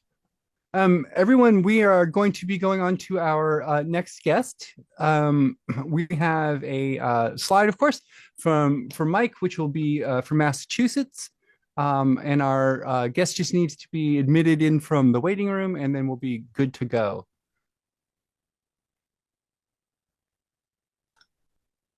And I think this one is me, Cam. Correct. Okay, excellent. Okay, so this is from Massachusetts. So we have one Massachusetts Green running in the November 7th elections. Greens have run in Massachusetts for school committee in 1987 and again in city council in 1989. And they were some of the earliest Greens to run in the United States history. 203 Green candidates have run in party history, the 11th most of any state. 99 Greens have been elected in their party history, and that's the 4th of any state. Heading into the November 23 elections right now, there are 4 Massachusetts Greens who hold elected office, and there are 3,036 registered Greens in Massachusetts. And we are happy to be joined tonight, I believe, by Gloria Caballero. Hi, Gloria. How are you tonight?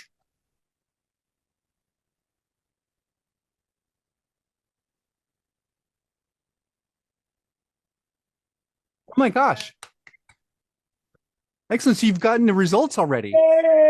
Oh, perfect. Yay. Congratulations. Right on.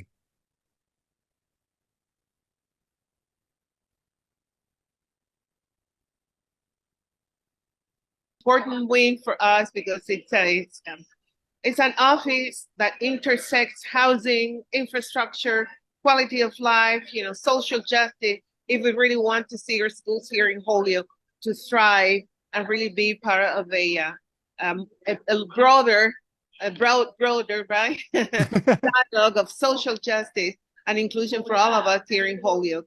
I am really excited and happy and ready to do this job, wholeheartedly. Yeah. Thank you.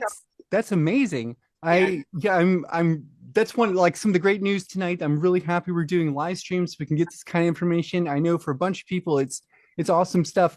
I wanted to do a little introduction of you before we got into that bit. So of course you're running, as you mentioned, for Holyoke Public Schools and for being on the school committee. And you mentioned it was like a very intersectional position. Yes. More than just like being on a school board per se. And yes. So like Gloria, of course, I'm going to talk about you a little bit first here. So you have a PhD in Hispanic linguistics and literature, and you have a double major in Latin American, Caribbean, and Portuguese studies. Yes. You're on a second PhD in gender diversity, and you're majoring in autoethnography. I don't even know what that is, but that sounds extraordinarily interesting. And along with 2 master's degrees in Latin American studies and women's and gender studies, plus a BA in English language translation and interpretation. Yes. You've previously run for mayor of Holyoke and state auditor of the Commonwealth of Massachusetts. And I want to talk about both of those when we get a chance. Okay. And you've run, obviously, focusing on the impact of students by housing disasters, polluted water, poor quality of life, struggling families, and depression associated with returning to school after years of Zoom and COVID lockdowns and all the rest. And you, of course, are advocating for giving students a voice. And you are supporting teaching history, of course, from 1492 to the present. So critical race theory, which is obviously very important for Americans of all generations to understand very well. And you want to eliminate standardized testing, because it doesn't prepare students for the future. I completely agree. It's a very strange, right? You test to the test, not knowledge, which isn't great. And there's a lot more here. So I wanted to kind of bring up a bit. And so you also teach culturally oriented sustainable traits with internships and partnerships with businesses and colleges, and you support bilingual education, which is, I think, a great thing for most Americans. Yes. And with that is a very poor introduction to what you've just done. So thank you for being here with us tonight. I know you could be probably out at an election party right now celebrating your victory. I am right now here at Sports City Park. I'm going to show you a little bit of the please. Just waiting for some music. Okay. Excellent. and more results. Okay. We already had some alcohol in our bodies for celebrating for Neil and arroz con gandule, and I'm being so happy about victory that is, as I was saying today, is not my victory. It's a victory of people who really are committed to seeing a better city here in Holyoke. It's a victory for our students, for their parents, and also a victory of common sense, someone who really brings, nuance to this position. It's not only the schools, it's everybody joining together, working collaboratively, regardless. This is not a party position. This is a community position. This is a union that we need to really glue the social fabric of our city of Holyoke that has been so divided for so many years and decades, I should say. So I would like to bring everybody on board. This is for our students and ultimately for our community and the society as, at large. Thank you so much for the opportunity. Thank you so much. I really appreciate it. Oh, you're more than welcome. So it's wonderful, and congratulations. And it's so great to hear you and hear that message. That's very powerful. I'm just wondering if you could share a little bit, maybe with the viewers around the country, the Greens who are watching, what you think you did that helped you to win. I think you've obviously got a great personality and you can articulate a message really well. But what strategies do you think you did that maybe made the biggest difference for you? Yes, I ran before for mayor of the city. Then I ran to be the auditor of the state of Massachusetts. What made a difference, apart from all the work that we did, on the ground, door knocking, leaving information, talking to people, gathering up every of their, concerns, was the fact that being endorsed by neighbor to neighbor, they did also a lot of the work, leaving information, door knocking, and calling people. I was also endorsed by the Green Rainbow Party, the local one. Thank you so much. And the national one. Being able to use that outlet also put my name out there. And I was also endorsed by Holyoke Palante, Holyoke Moving Forward. It's a PAC organization that looks into, prospective, progressive candidates and supports them, by door knocking and sending mailing lists out and, doing a lot of the work that me as a professor teaching will not have time enough to really cover those bases. I really did think that made a difference, and I definitely appreciated it so much. I saw it today, and it was really wonderful. Wonderful. Thank you so much. Thank you. Thank you. Now, did you have a campaign team helping you? But you had a treasurer, right? Yes. And did you have a campaign manager or a field organizer, or is this the team? Right here. This is the team. This is a campaign.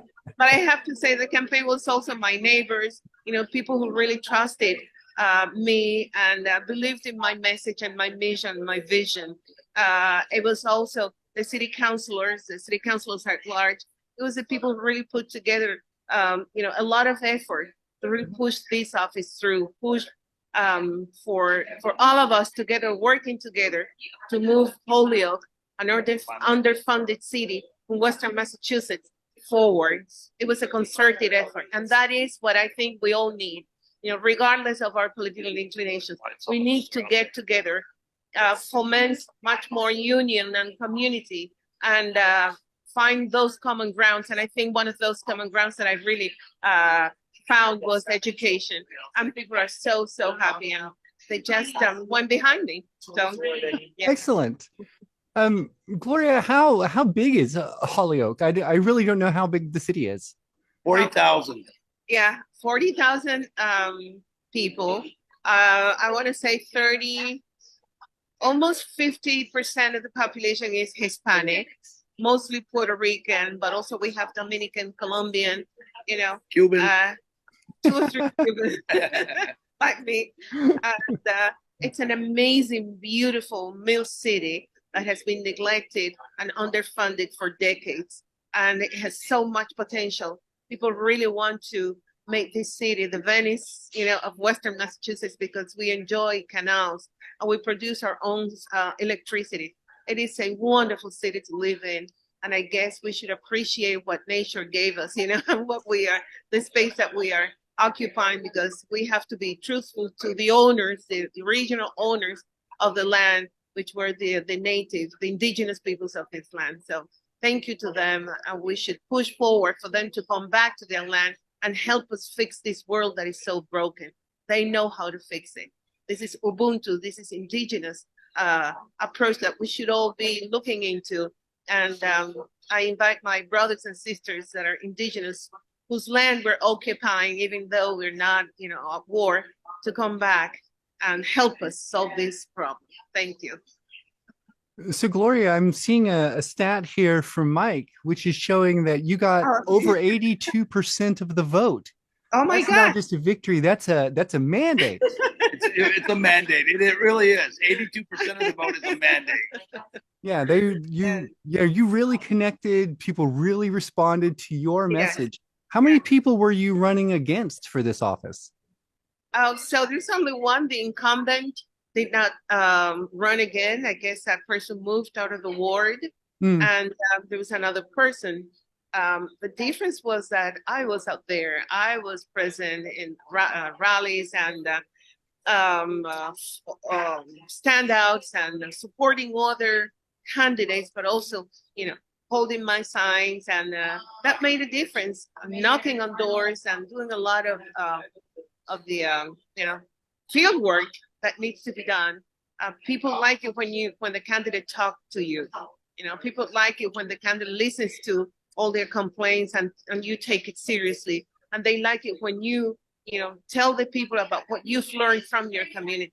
People like it when you are truthful and you believe that people have the right to their words and their voices need to be heard.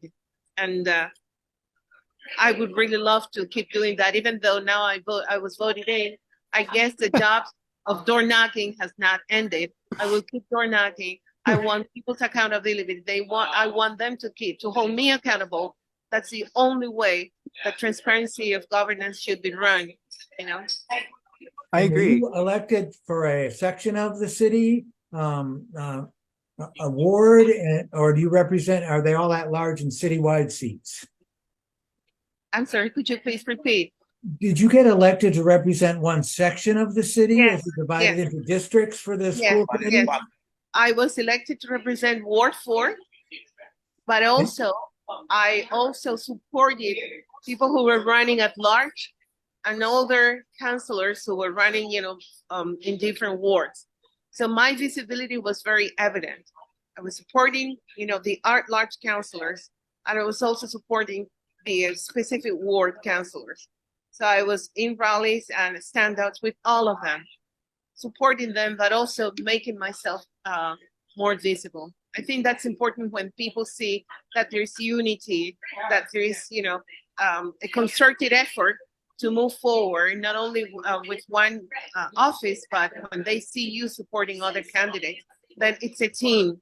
And that teamwork, I guess, is what really was part of the fabric of this collective win, which was my office. Did most of your I may say something?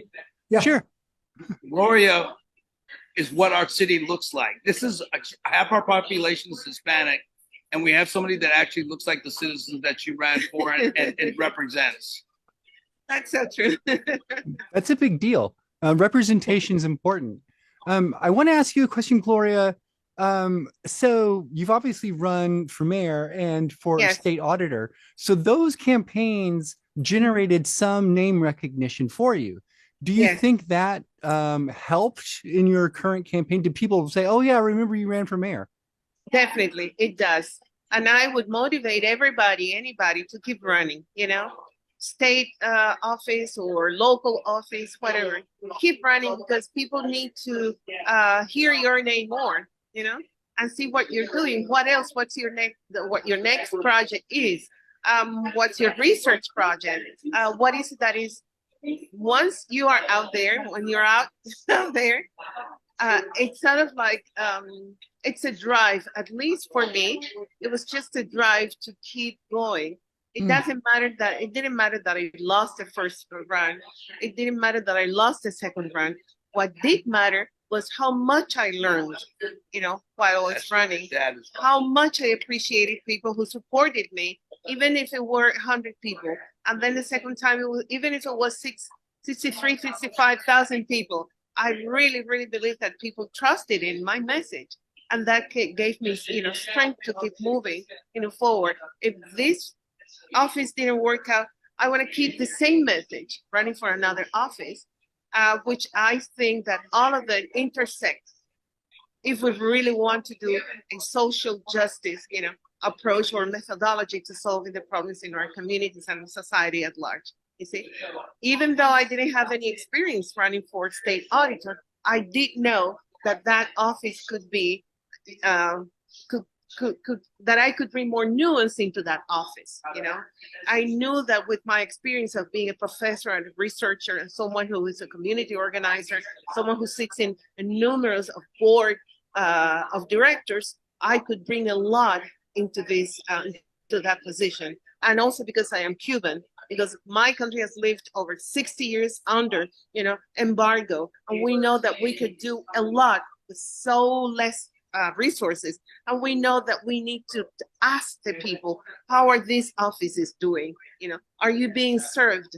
Do you know that their mission and their vision is A and B? How do you see that happening? What do you think needs to be improved? So in that way, we empower, our population, because they hear, they understand that they have a voice and that their voice counts and that is important. That's how, from my point of view, democracy is built. We cannot build democracy from top down, that pyramidal thing needs to stop. We need to be, really, really investing ourselves into the people who really sustain the fabric of the community, which is the working class people, which are the students who are struggling, the mothers who are single parents, which are all these people who migrate here, and it's hard for them to really, really understand the system. These people come, there's so much wisdom and so much potential that the system needs, that we as a society should start to value, and to really incorporate in our philosophy of life. So yes, that's how much I learned from Granny. I think it's been really interesting. Like every candidate, we've talked to 6 candidates so far tonight, and there's been 2 overwhelming messages that have come through with every candidate. Number 1, keep running, get your name out there. Doesn't matter if you lose the first time, just keep running, right? You have to build that. And number 2 is people are receptive to our message. Right? They will hear us when we go out there, knock on the door. They are like, wow, okay, great, that's awesome. And I think that is a really great message for people to hear. I know it can be discouraging to run like just on your own, and all the negative all the comments, but you got to stick to it, especially if it's a belief, if it's something you really are passionate about. I think every person who is standing for election tonight as a Green is a very passionate person who is willing to dedicate their time, energy, and effort to making our world a better place for all of us. Yes, I totally agree with you. And I thank you for saying that. Definitely agree with you. People are very receptive, and people think and hope that whoever represents them really brings that message out, their hopes, their dreams, their desires. And we should agree, or we can agree, that we all want peace, that we all want the best for our children, that we all want better housing conditions for everybody, that we all really want safety in our streets, that we want our children to play and be outside, that we all want better programs for our children and for the youth. We cannot agree on that. We can agree that we all want better jobs and, more dignifying, not only housing, but only paying. We can agree on that. And that amounts to a good education for our children, because once you have all those problems solved, then you have time to sit with your child and do the homework, Once you have all those problems solved, then your child has a space in which they can study and they can really focus. But when we don't have that, then it's time for all of us, to unite in all the fronts and make that thing possible. I agree. I can hear the background. It sounds like the party is starting to ramp up there. Yeah, thank you so much. I really love this. Thank you so much. I'm so excited. I'm so grateful and thankful. I really appreciate this party. It's a party in which I have found the space to really be myself, and I have found the space to really be heard, and really, really believe that we should put people before profit. But we should really put, peace before war, negotiations. And this is a party that should move forward and do much more, really rally for more peace and more conversations and more dialogue, more diplomacy, and also for less militarism in all our lives and more justice for everybody. Thank you so much. Thank you. I'm very excited, very happy. So you're welcome and congratulations. And just know that you've got Greens all over the country rooting for you. We're going to be pulling for you and we're going to be watching you. So thank you so much. Go get them. Bye from Hoyle Pass. From Holyoke, Massachusetts. Western Massachusetts. Sorry. Okay, thank you so much, Gloria, for being here. Thank you all, everyone, for tuning in tonight and staying with us through our election night coverage. We're closer to the end now than the beginning, so that's awesome. There's been lots of initial returns out of the East Coast and the Midwest, and we are going to be talking next with candidate Paul Garlinghouse out of Connecticut. We've got an infographic, I believe, here from Mike that we can put up again for Connecticut, or for the first time. I'm not sure if we've already put that up or not. Oh no, we're in Colorado. No, Connecticut, Colorado, Connecticut. There we go. Look, I found the right slide. Yay! Yay! So 21 Connecticut Greens are running this year, including 2 incumbents. Greens first ran in Connecticut for New Haven mayor and city council in 1985. This does look familiar. I think maybe we had Connecticut with us before as well. But 476 Green candidates in the party's history. 63 Greens have been elected, 6th most of any state. And heading into this November 2023 elections, 9 Connecticut Greens hold elected office. And there are 241 registered Greens in Connecticut, down from 1,332 after the party lost statewide ballot status as of November 2022 and had to start afresh. And today we are going to be joined by Paul Garlinghouse. He ran for the New Haven Board of Alders for Ward 13. Now, he was running because current alders are all Democrats, and he wanted the group to have a new perspective. He wants to make neighborhoods safer through improved sidewalks and traffic calming, supports affordable housing, and supports school board members being elected instead of appointed. He ran before for Register of Voters, and he's with us tonight to let us know how it went. Welcome, Paul. Do you have results Thank you. Your election? Well, we didn't pull off the miracle of winning, but we did scare the bejesus out of the entrenched Democratic machine. I guarantee you that. They were pulling out all the stops and they were sweating and busting. And in the process, we got a lot of people. It was over 130 people that came out in an off-year election to support us and to call for a change. And it was a really strong start to our rebuilding of a New Haven Green Party. At the height of Green power on the Board of Alders, the 30-member Board of Alders had 2 Greens on it. And we were basically the minority party equal to, and then at one point, more members than what the Republican Party had. But since 2011, no party but the Democrats have been in power in the 30-member Board of Alders, which is our legislature, and the mayor as well. Obviously, this is a problem. And by the way, with me is Justin Paglino, without whom I could not have gotten this far. Justin Paglino is chair of the Greater New Haven Green Party. And Justin was, without Justin, walking with me, knocking all these doors. We connected with Greens who have sort of fallen away from the party and who have run in past years. And because we also had over 3% in the registrar's race that I ran a couple years ago citywide, we do have the status to have a citywide Green Town Committee that can support candidates to run in all of the 30 aldermanic districts and to build the party back in that way. In addition, we got commitments from my victorious incumbent opponent to do a lot of the traffic calming improvements we've been calling for. And the mayor, who came out on election day, also committed to appoint minority party members, including Greens, to the boards and commissions that are largely full of unfilled slots. So that's what we accomplished tonight. Because there's just such a divergence in our whole philosophies.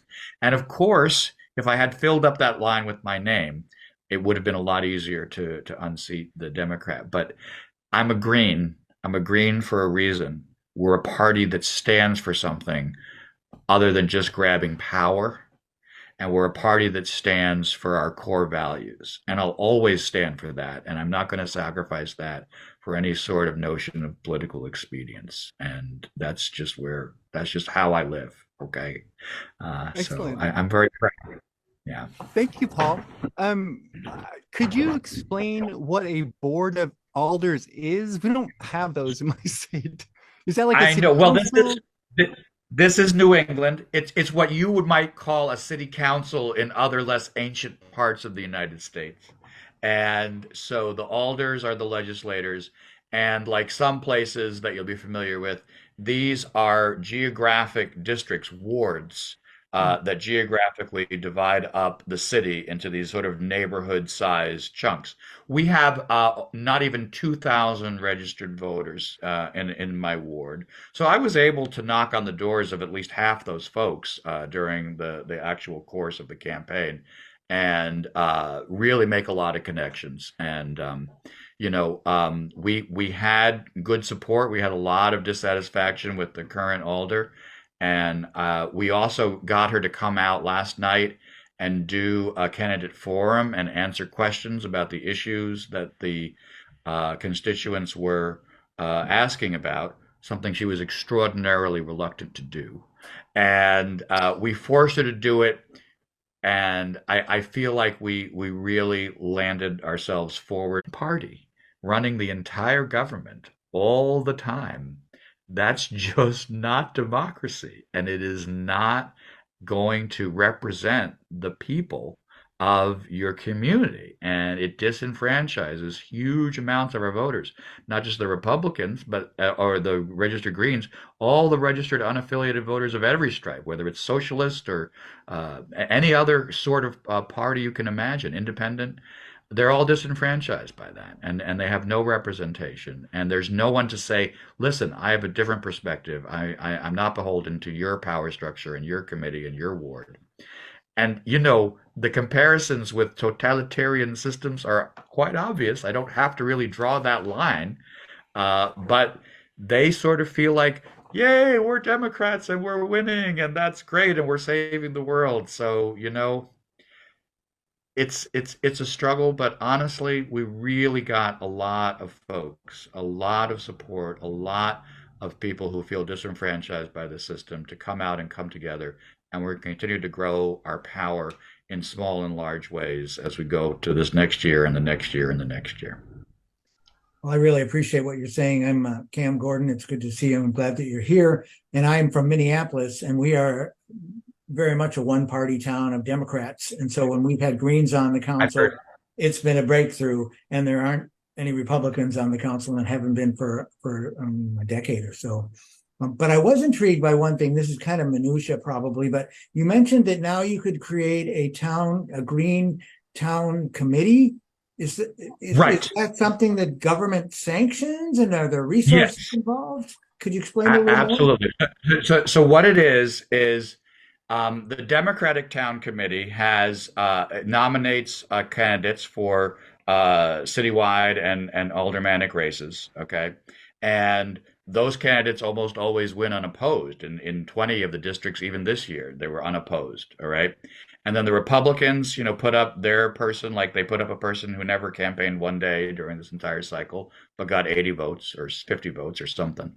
And they are a structure. They hold a convention. They put candidates on a ballot, and they hold a ballot line. Like a pack. Yeah. And basically, as a Green, Patricia Kane, who ran 2 years ago as a Green in my ward and is going to pave the way for what we're able to build on this time. She had to petition onto the ballot, and she had to raise all her own money. There was no central kind of committee to support her and to provide any kind of resources. And the resources are obviously, a modest amount of monetary resources, which at this level makes a big difference. But it's also the institutional knowledge, the understanding of all the details of how you actually work every little tiny wrinkle of the sort of Byzantine electoral system that the major parties are quite well versed in, and that we keep having to try to learn and climb up this steep learning curve of how all of these things work. Like we even didn't even scratch the surface of everything you can do with absentee ballots, because with absentee ballots, you can take a result like we had today and flip it by coming in the absentee ballots if you run that sort of effort. So there's a lot of things we're learning. And Doug Larry, I want to give a shout out to Doug because I see him over there, has been kind of our wise old man and guru, sort of schooling us patiently in the intricate ways of electoral politics, of which he is a past master. We had a great conversation with Doug earlier this evening. Didn't win the race, but of course it was a long shot. And so, we run because we believe in our values, ethics. And so it's not about winning necessarily. It's about standing up for what we believe and articulating our positions, and indeed shifting the Overton window. If we can't win, if the incumbents can take on our positions and advocate for them, hey, that works too, right?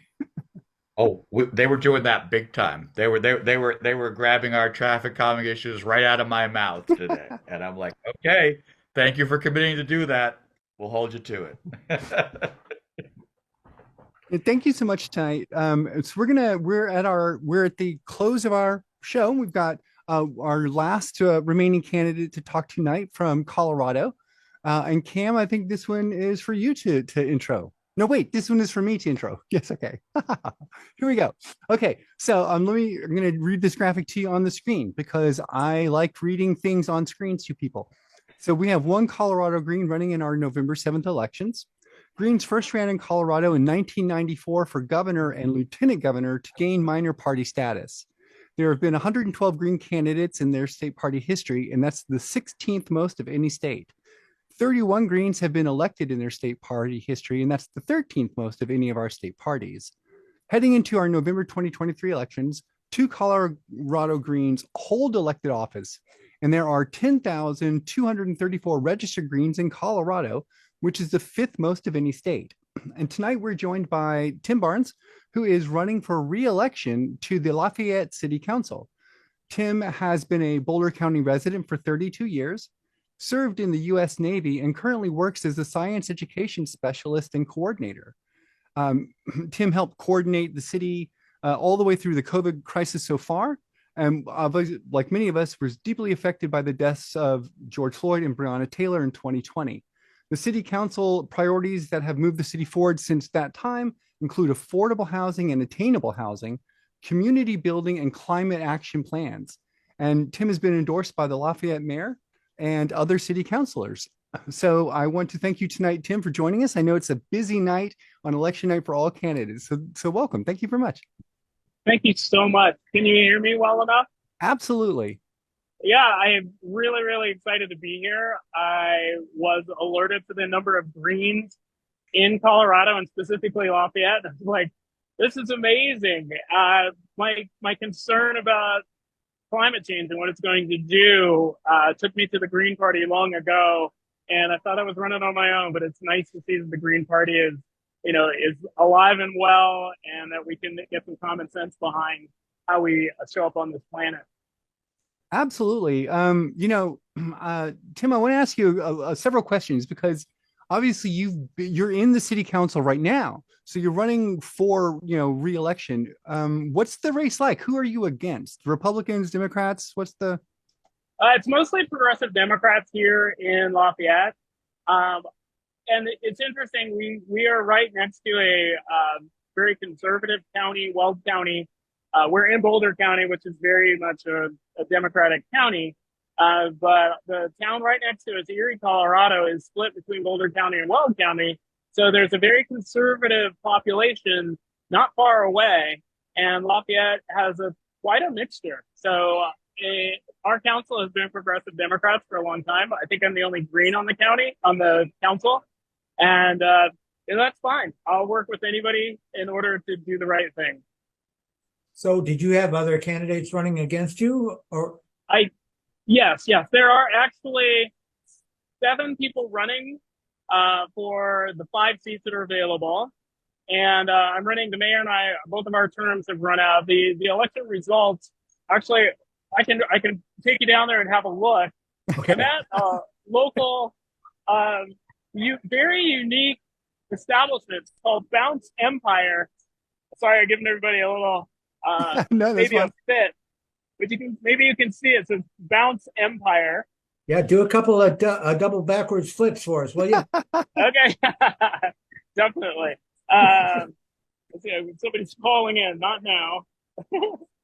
We did lose the video for a second there. Okay, hold on one second. I'm trying to get rid of this call.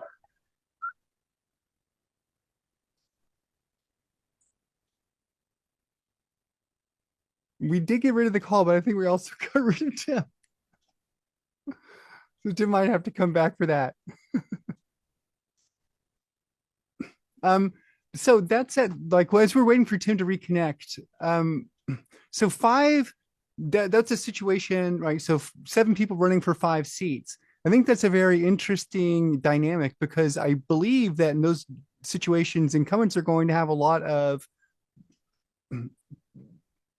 attraction, right? When there's big changes to city councils, people like stability, from council to council. So I feel like sometimes they're going to elect an incumbent when otherwise they might not do so. And we got you back. Welcome. Oh, you're muted though. Unmute and you'll be ready to go. Perfect. Wait, you've muted again. That's Yes. better. Perfect.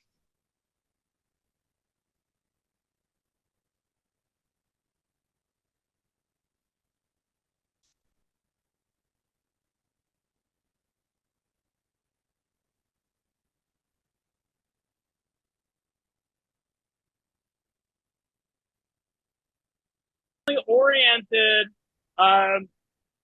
venue. There's giant inflatables.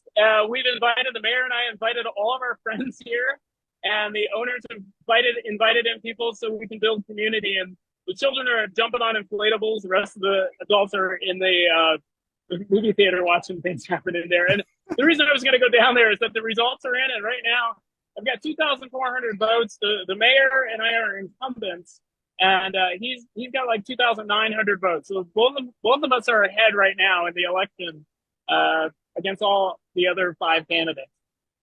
Well, that's good news. Sounds like maybe you're going to get in there. It looks like it. Yeah. Did you have a number you were hoping for to know that you won for sure, or? Well, I'm more of a science educator than a politician, so I'm not. If I win, great. I don't know what the number is. Okay. If the people want me to do this, I'll get in there. Fantastic. Do you have any advice for other people who are thinking of running for office? What to do to be successful? Absolutely, yes. If you want to run for office, stay true to your values.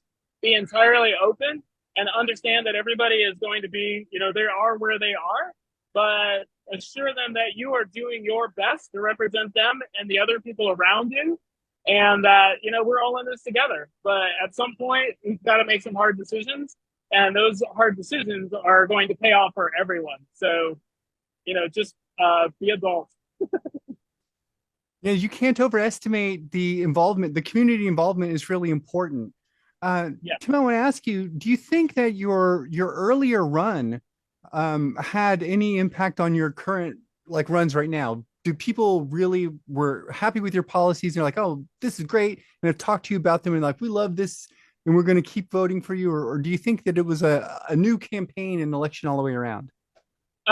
Actually, it was definitely a new campaign, but I had a secret weapon, my wife, Megan McCracken.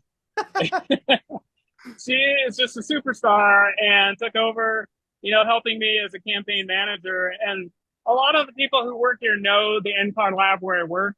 and they know that it is, unbiased, unfiltered, very basic, legitimate resource for people to understand what's happening around them. And I think there's a lot of concern about the existential crisis that we call climate change. NCAR is that voice. It's always been stable. I personally have given tours to the Nancy Pelosi when she was seated Speaker of the House. We've had White House briefings. We've had people from the Department of Defense. We get fourth graders, second graders, kindergartners.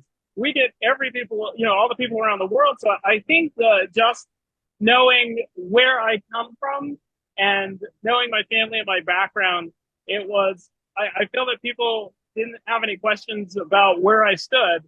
And I'm helping fill some of the gaps. And what do we do around this, this threat that I personally think is a bigger threat than a pandemic. So I hope to help, fill in the gaps of what we might need to know.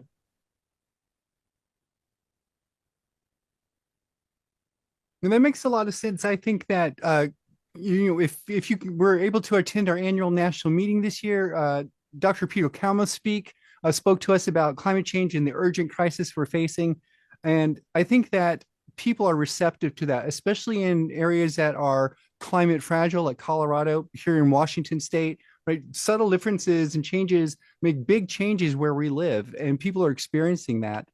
I know that, Greens tonight have overwhelmingly talked about their campaign strategies, and the one that has been the number one strategy is get out knocking on the doors, putting the feet on the street. Was that your strategy as well, or did you kind of rely on the process? I didn't knock on nearly as many doors.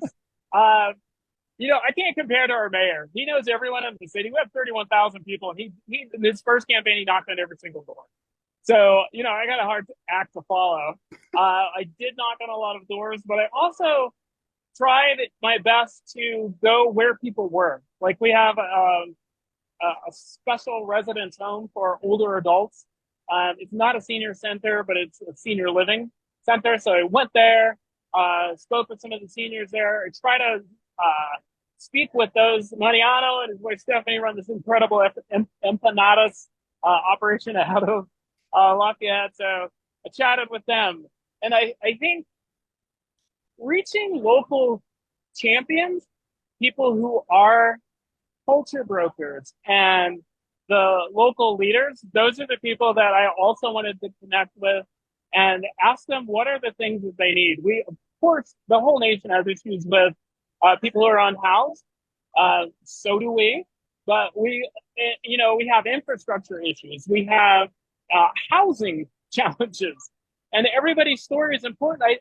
I spoke with one woman who lives right across from special housing that's set up for us. And, she's not rolling in a lot of money. And she talked about how she helped a family that didn't have enough money. There's a mom who didn't have enough money for her 6-year-old daughter's Halloween costume. She wanted to be a witch. So this woman took the $8 that she had, or $12, whatever it was, and she bought that for her. So I think spending time talking with individuals about what their situation is was where I focused. And it's not the typical strategy, knocking on tons of doors. I try to go to heart centers and really hear what people, what they're concerned about. And, there was an unhoused guy standing on one of the street corners today. His name's Tuba. And I said, how are you doing? He looked a little depressed. And, I said, how you doing? And somebody else is calling. Sorry here. Oh, gosh. Yes, I'm sure you're going to get a lot of congratulatory phone calls here coming up. Yeah, I'm just going to let this phone call roll out so I don't lose you again. My video will come back. But yeah, it's been an unconventional campaign, but I think we are really working on building community. We had some challenges in obviously my first run, but I think we're prepared to really continue the building of community and the breaking down of barriers that we started 4 years ago. COVID was rough. It was really rough. There was. Well, I think it's fantastic, and it's so wonderful that you join us. And that you're here. And I know that Greens across the country will be watching you and rooting for you to be successful, of course, in this election, which looks like it's a done deal, but then also in your next term and the good work that you're doing. And hopefully you'll stay connected with us too, as much as we can, living all over the country. We got to start wrapping it up a little here. And I wanted to invite artists back because this is another candidate who's been watching and who's on here. So you stay around with us. But artists, if you could come back and also Doug, if you're here, if you're interested in making any closing comments as we wrap it up, but I think artists wanted to talk a little bit about some ballot shortages in Mississippi, possibly. So can we hear back and get an update from you, sir? Yes, sir. There are some reports of some ballot shortages, especially around the Hinds County, Jackson area. And so the polls are open until 9 o'clock now in that area. Mm-hmm. Exciting update. That's right. When you say ballot shortage, this strikes, I mean, this is an odd phrase to me, especially given what I know about like the closing of ballot access places in Mississippi and all the rest. One of the things I think that, and this is a little anecdotal, but they would, if voting didn't matter, they would not keep trying to disenfranchise people from their vote. Voting does matter, and that's what we all believe in. Of course, we're in an electoral party, but I wish more people understood this. People are deliberately taking action to take your vote from you. And it's because your vote matters and what you have to say does impact our society. People should vote. And, I know for a lot of folks, the reason they don't is because they don't connect with anyone. We've got a great slate of Green candidates all across the country. Y'all are here tonight, and y'all are the kind of candidates who people see as different, right? You're not part of the status quo. You're not bought by big money, and you represent a real change and different view, an honestly different perspective. And I think most people, even if they are comfortable, are ready for a change. They're ready for something different. Yes. Yes. Now, I agree 100%. Yes. Well, hopefully they'll have more ballots printed and they'll be delivering them to the polling places now, because that could be a really good sign, a sign of poor planning, perhaps, but a good sign that more people turned out to vote than were expected. So we'll have to see that there.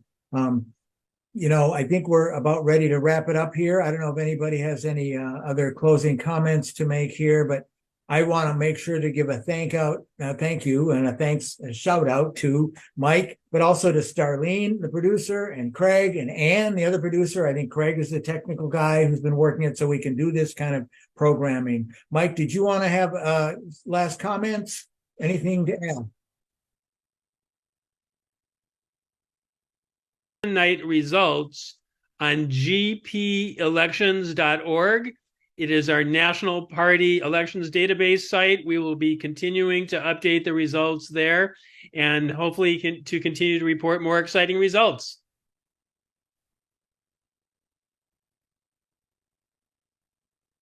Pray for peace, and don't forget our core values of grassroots democracy, social and economic justice, and ecological wisdom, as well as nonviolence.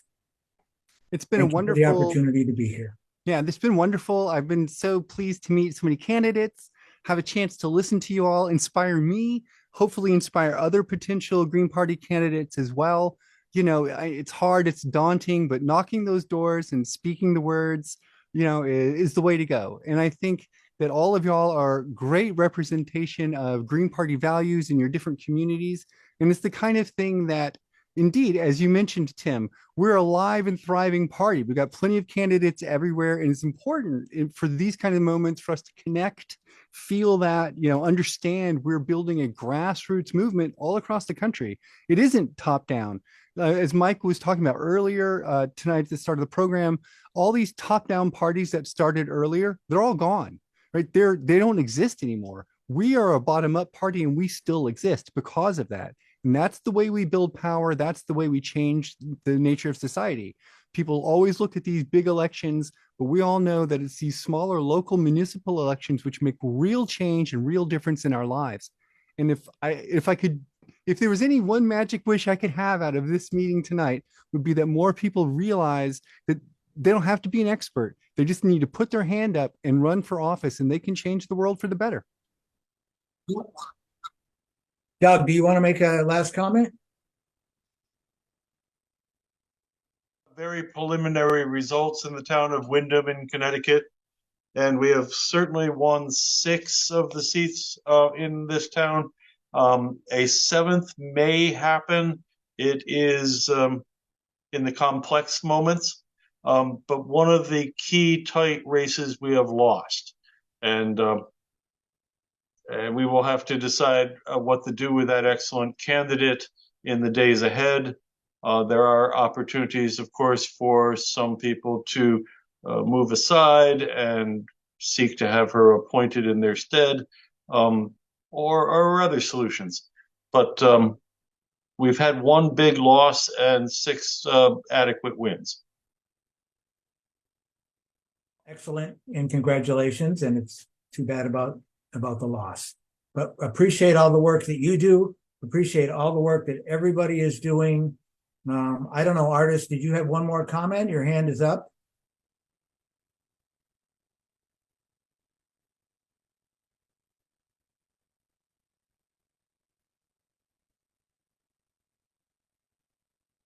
Not secured, and the brother that was my opponent last time, I took a video of it last in 2016 because I knew it was going to be important, and so I sent it to Mr. Feinstein just now, and I'll post it in the group chat just so everybody can look at it, and just to make other folks in these local races,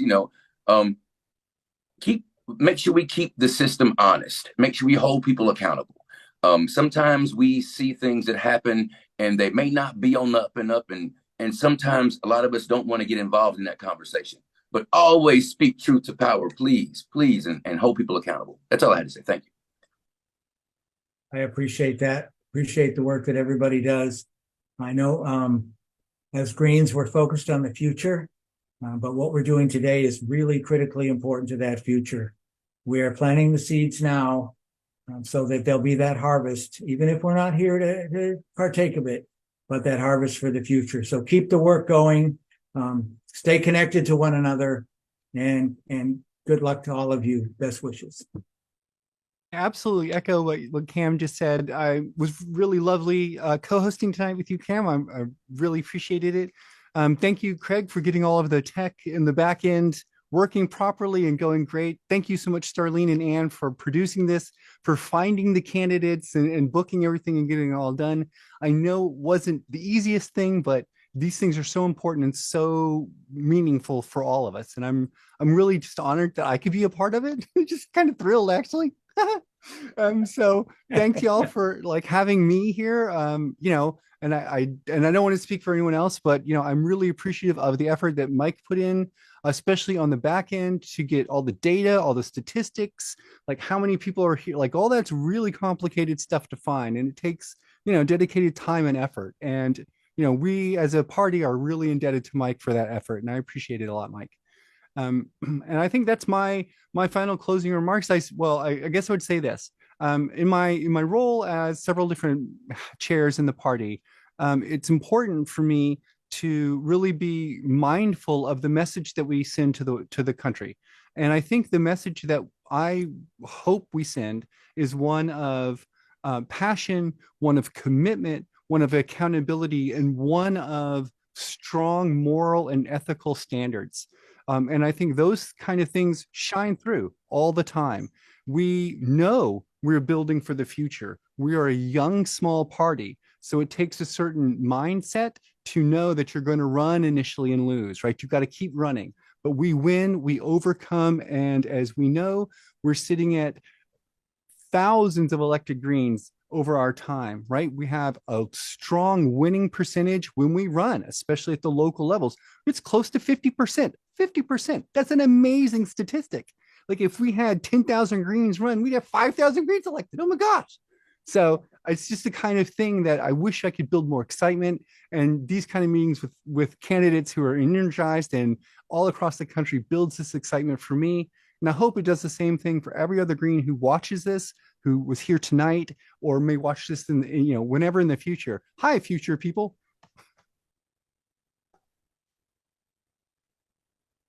And I think, Cam, if you wanna close this out. That was wonderful. I just wish all the best and thank you so much. And go green. Go Greens. Cheers. Good night.